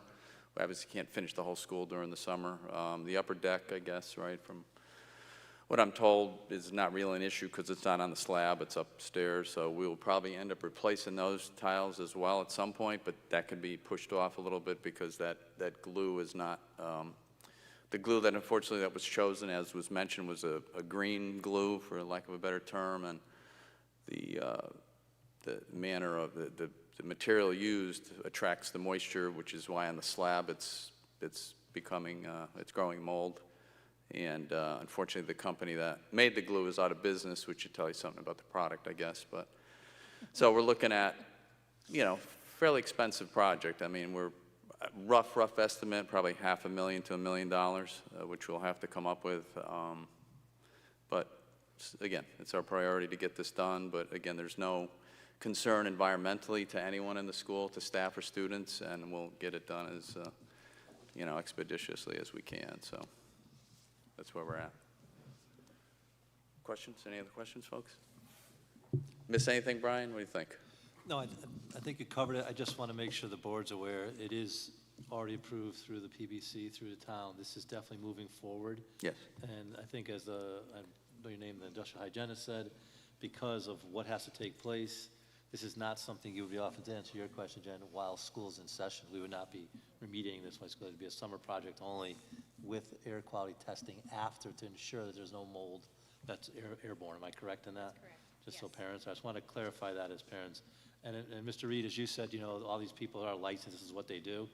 I have to tell you, sir, that being in the town for a number of years, we've hired many licensed people to do work and projects and had major issues. So to me, as a superintendent, as someone who sat as an administrator in a building, that is not always enough. But to know that the PBC's behind it, the mayor's behind it, and who's going to work here, and you already hired an industrial hygienist, puts my mind at ease based on issues and alarms that we've had with students being evacuated, teachers being evacuated, and we've had licensed people working, and I know, Mark, you're well aware of that too. Well, we had licensed people installing the glue, and here's the result of that, but. Exactly. You know, That's obviously, the what I'm ironic saying. part about it, but, yeah, no, I mean, we're gonna, you know, with public building on board, they have, our public building commission, if you don't know, I mean, anytime there's an issue like this, the council goes right to them, and Tom and his crew there on the Public Building Commission have years and years of experience in construction and many other disciplines that are very, very helpful to the town. It's great that they volunteer. We appreciate it, and certainly our experts that we've hired will, you know, make sure that the environment's safe. So that's the most important thing.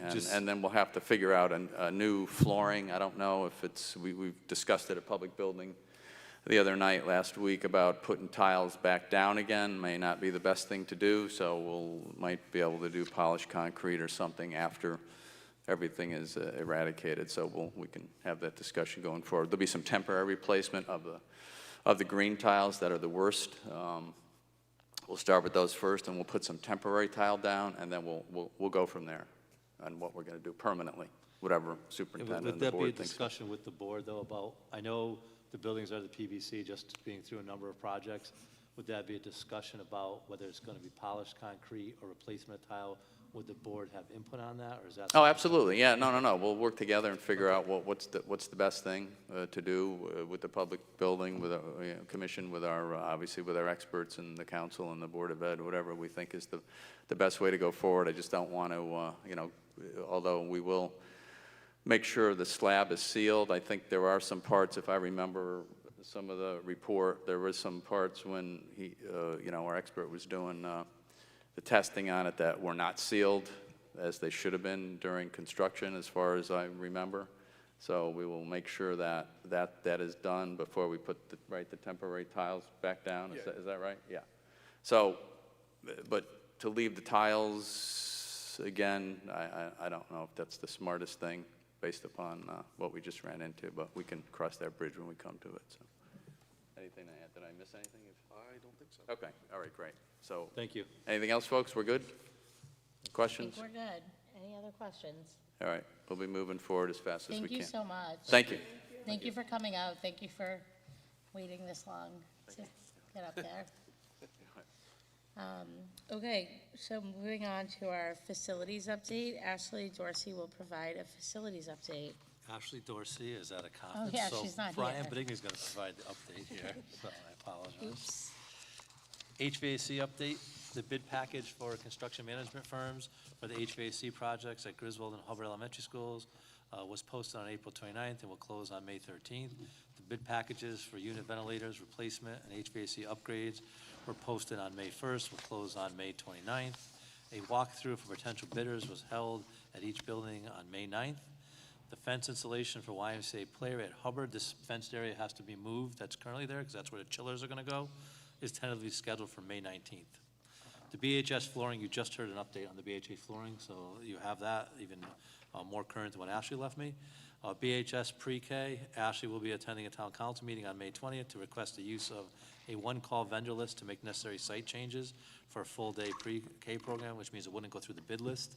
At Berlin High School, the town and the BOE staff are working together to schedule the project for this summer. This grant is fully funded. And last, McGee Science Labs. The bids for architectural and design services for McGee Science Labs closed on Monday, March 27th. 3 bid firms are on the project. The bids were sent to the Public Building Commission for review on March 31st. As of 5/8/25, bids for McGee Science Labs still not have been reviewed by the commission for recommendation. And that's an update of currently on all projects. Anyone have any questions? I just want to say there's quite a bit of moving parts here. We have 2 schools with HVAC projects, like Willard was involved with for over a year. We have the flooring issue. The BHS Pre-K is probably the smallest of the projects, which is really fencing in a playground area. And then the McGee Science Labs is a very, very large project to update the science labs. So we'll be working closely with the PBC for all these. So.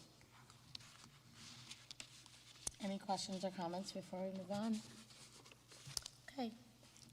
Thank you for that update.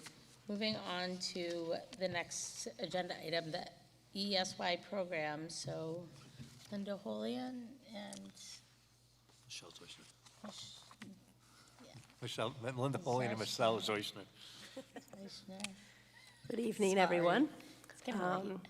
We're here to just give you a brief, what we know so far, what ESY is going to look like this year. So ESY stands for Extended School Year, and it's basically the summer school program for students who receive special education services.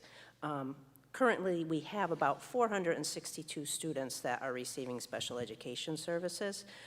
How we make that determination, we usually start around March, having these discussions when students' annual meetings come up about should we be recommending summer school for students. And what we look at is, do our students, after long weekends, after the Christmas break, after the April break, are they losing skills and it's taking them a number of weeks to catch up where they were when they left for those breaks? So those are typically the students that we're looking at to say that summer school is necessary. Even though we recommend summer school, sometimes our families may decide not to send them. Some kids just say, you know what, I need my student to go to summer camp and get those social emotional skills and be with friends. But we usually do have a good turnout, and I'll let Michelle discuss the different programs. So we have 2 programs. We have our BLAST program at the Willard and at McGee that attends for 5 weeks. So they started on June 30th, go right through the whole month of July, and on August 1st. And then our other special education students come for 4 weeks, 3 days a week. And that starts July 1st and goes to July 24th. Overall, our numbers are pretty similar to last year's numbers. Coincidentally, secondary number came out to the exact same, so that doesn't usually happen. But overall, our numbers are the same. We've sent out a couple notices to families already just to gather interest to see who will be attending. So we're just waiting for that to come in to have our final numbers. Staff has not been hired yet. I wait until we have better numbers to determine who we need to work. So that'll happen hopefully by the end of this month.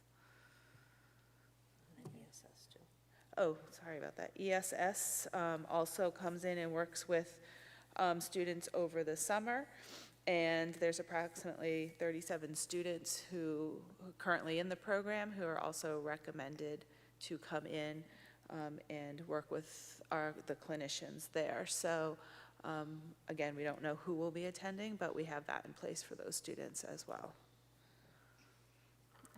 Any questions? Thank you. Yeah. I just think it's important to know, in previous years, we've discussed other programs that we've run in the district for students beyond the ESY program. Unfortunately, for funding, we just don't have the grant funds and the funds available to run other programs beyond the required ESY program. So I just think I wanted all of you to know that. Any questions or comments? Thank you for presenting that, and I think the handout was helpful, so. Okay, moving on to the next agenda item. So I'm going to share out the board goals and then the community engagement committee goal, and then I will have Brian and Peter share out the goals for the committees they share. So the board goals, the Berlin Board of Education will maintain broad, rigorous performance standards in all areas of curriculum that facilitate independent critical thinking and strategic problem solving among students.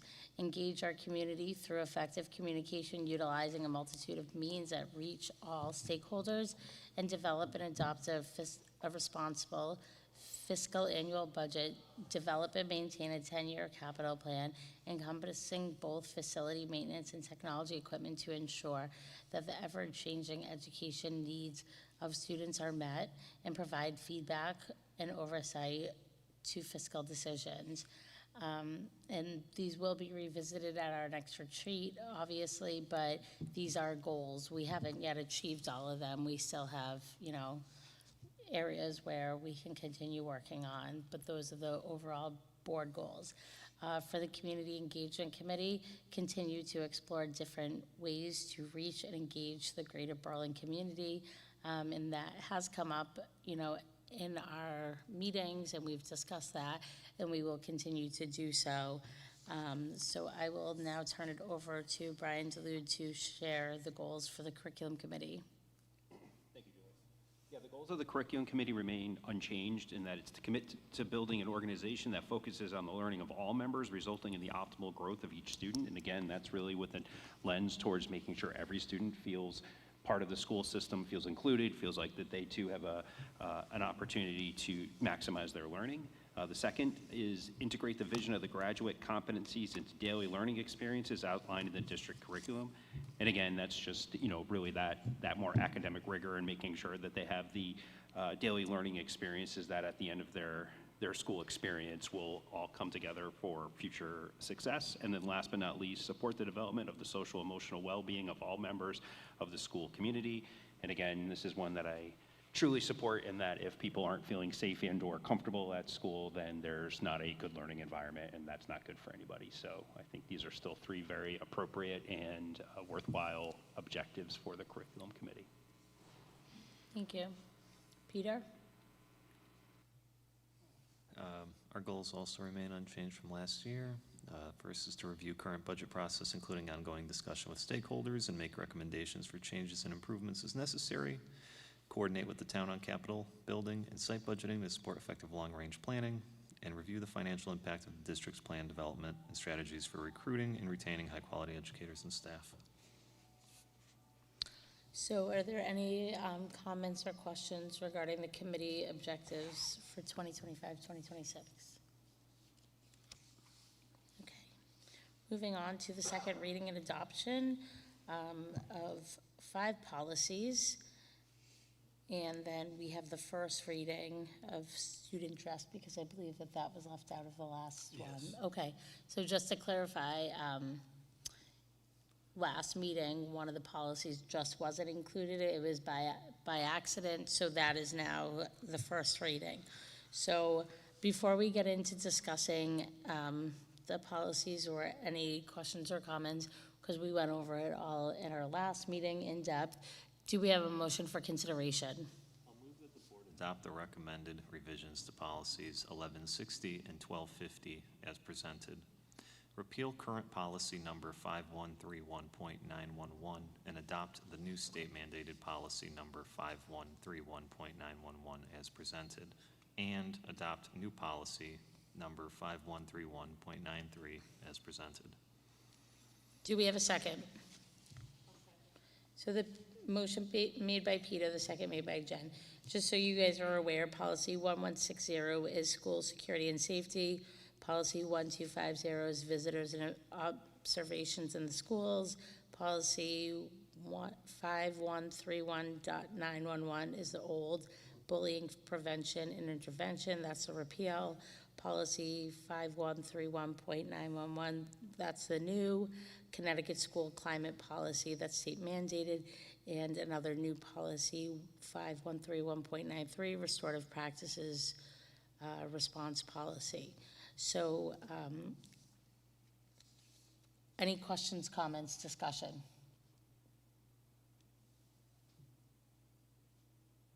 Okay, we can move to a vote. All those in favor? Aye. Opposed? Okay, 8-0. Thank you.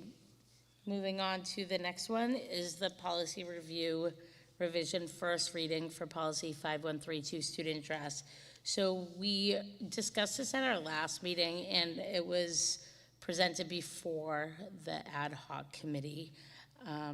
We don't need to take action on this evening, but I'll turn it over to Brian to talk a little bit more about it, and if you guys have any discussion, questions, or comments, now is appropriate time. So the middle school, the practice has always been not to have backpacks between classes. The high school, up until this year, they were allowed to take their backpacks between classes. This year was the first year we implemented no backpacks between classes, and it really is, it was a safety issue. One is overcrowding in the classroom, but also is what's in the backpacks and not knowing between classes. So students are allowed to bring them into school. Once they get into school, they are to put them in their locker, and then they go to classes. And there is an adjustment, and Principal Ment and I have had many discussions about students adjusting to lockers that weren't ever used for many years, getting them to work again, students monitoring their time to get between, what books do they need, when can they get their locker or not. But overall, I think it's a safety concern, so our policy just has to represent what's our practices right now, and our practice is not allowing backpacks, so the policy is just catching up to the practice, if that makes sense. Any questions or comments, discussion? I know we kind of addressed this at our last meeting, but if there is anything, feel free. Is there any opportunity for clear backpacks for kids who are struggling maybe with the time management or too many supplies to carry? We've not looked into clear backpacks. If a student had an IEP or a 504 and needed something, we would make that accommodation. No, we would do that for them.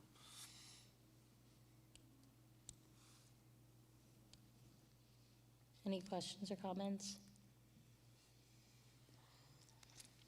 Okay, so we will take action at our next meeting. Moving on to discussion regarding the 2025-2026 budget. So I'll turn it over to the superintendent, Peter.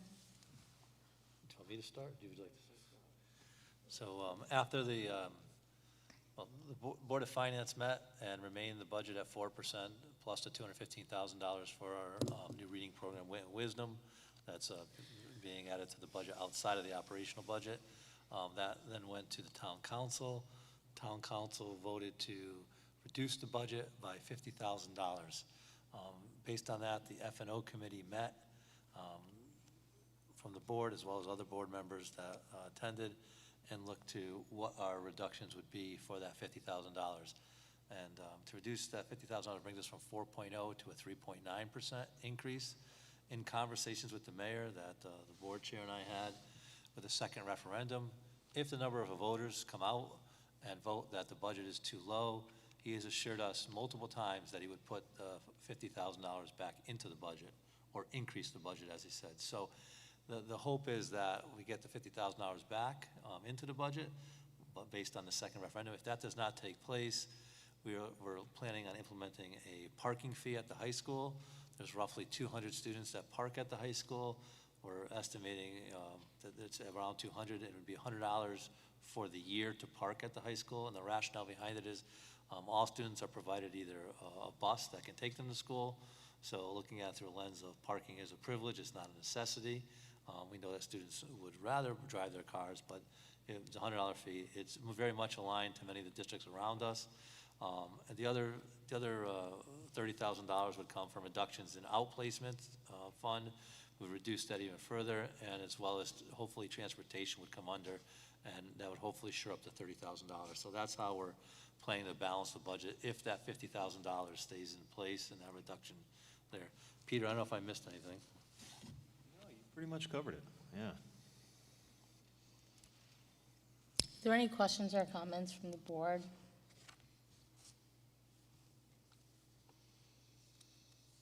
Peter, you don't have anything else to add?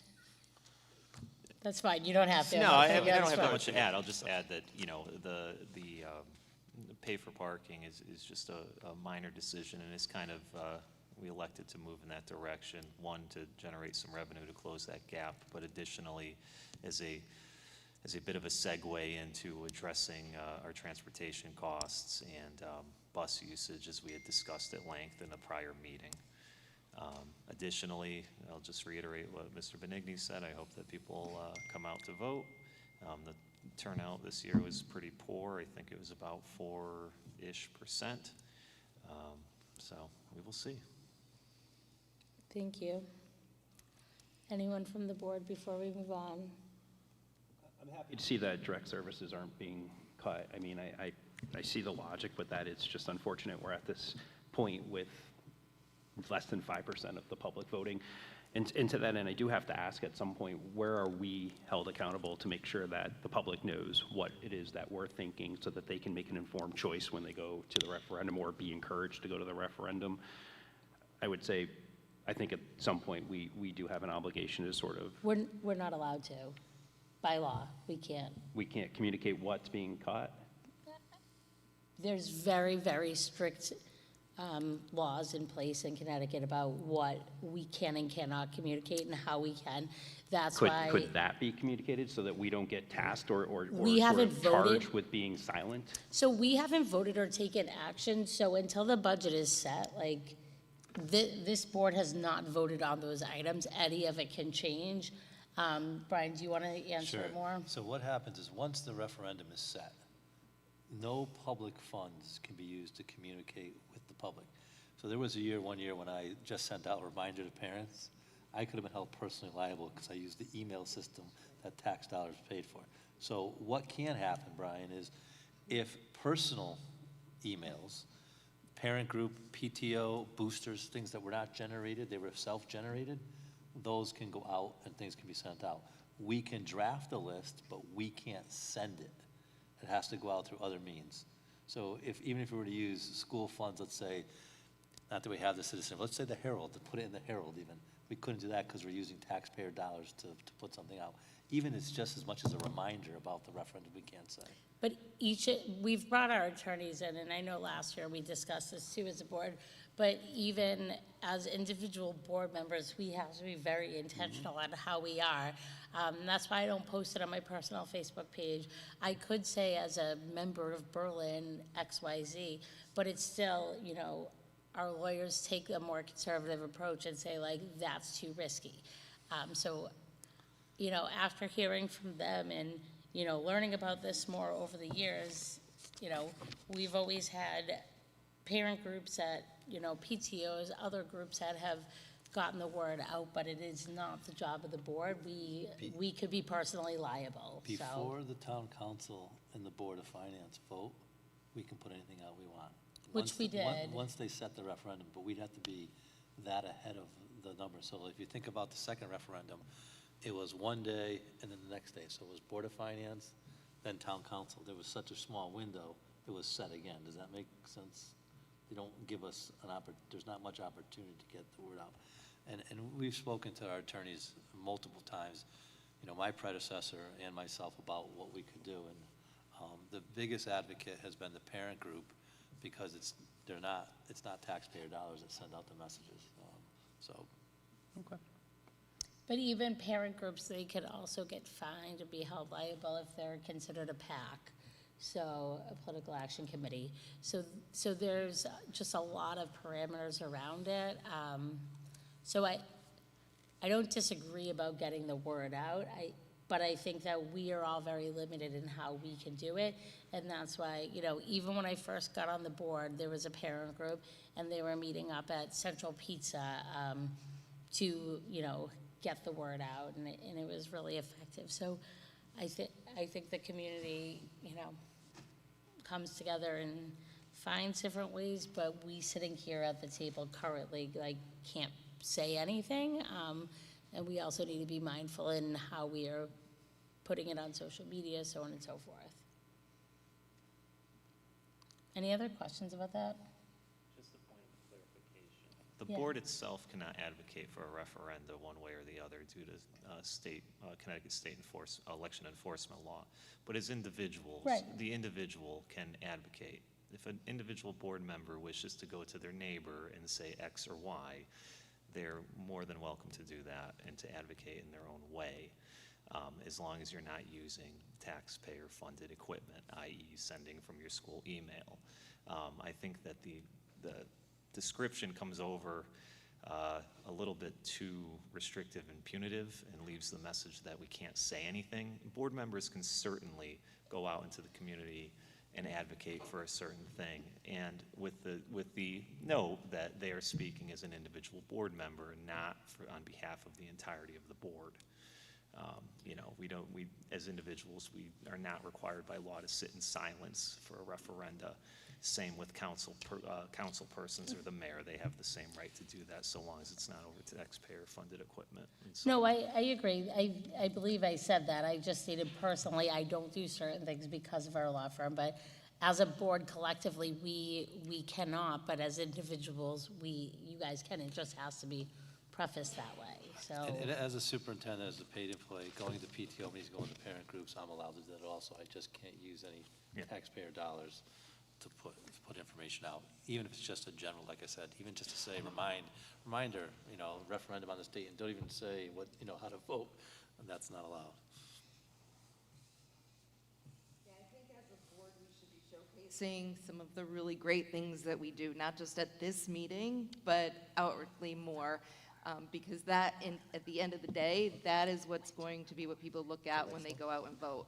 If people saw the art that second graders and first graders are doing, that shows that we have really great teachers. We don't want to lose those teachers. So let's do what we can to promote our schools, and then people will come out and vote. I also think the award that we won, that Tyler was just saying that we won out of the entire United States, I think that also shows a lot. Well, I think there was like 1,000 districts in the US that received the same award, but. That's still No, I think it's still important. I just think that it's how it's communicated. So Jen, to your point, with our winter report that we put out. Twice a year. We put that out at the start of the budget to try and get ahead of it and showcase and get ahead of the budget process, so on and so forth. I don't know if Brian has any suggestions on getting anything else out at this point. We're going to have a spring report that I would think should come out within the next 2 weeks, which can showcase the art show, showcase some of the award winners, showcase, we have a list of schools that students are attending, the various award ceremonies that are going on, and so on. So there's already a list of what that last report will look like to kind of showcase Berlin Public Schools. So if any board members have other things that they think should be showcased, please don't be afraid to reach out to me. As obviously the communication committee reviews that report and is able to add to it. Last time we went through and kind of highlighted what should be in the report, and then it was created. So anyone at the table have any other comments? Like, I'm open to suggestions, but, I think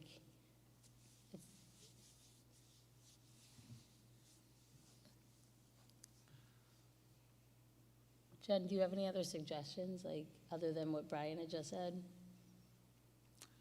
I mean, I could give you some, not at the spur of the moment, but I think No, we've that's talked fine. I about just this wanted to make before. sure that, like, you had the I opportunity. spent a year on the community engagement, and all we had was, twice a year newsletter.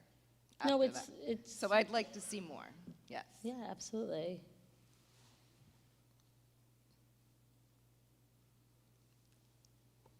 Okay, well, do you have anything else you want to add? You can certainly add. This is our time to talk about it. I want the board to have their opportunity, so, okay. All right. Moving on to executive session. So we are going to be entering into executive session and inviting the superintendent and Denise Parsons. Yes. Do we have a motion for consideration?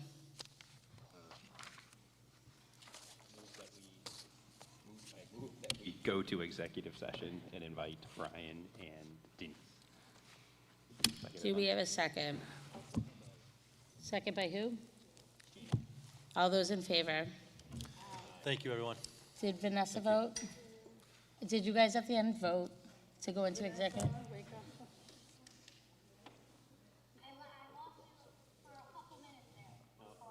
We're voting to go into executive session and discuss union contract. Aye. Okay. We go over to Opposed? we can go to the upbeat room. Okay, 8-0. We're entering in at 8:13 PM.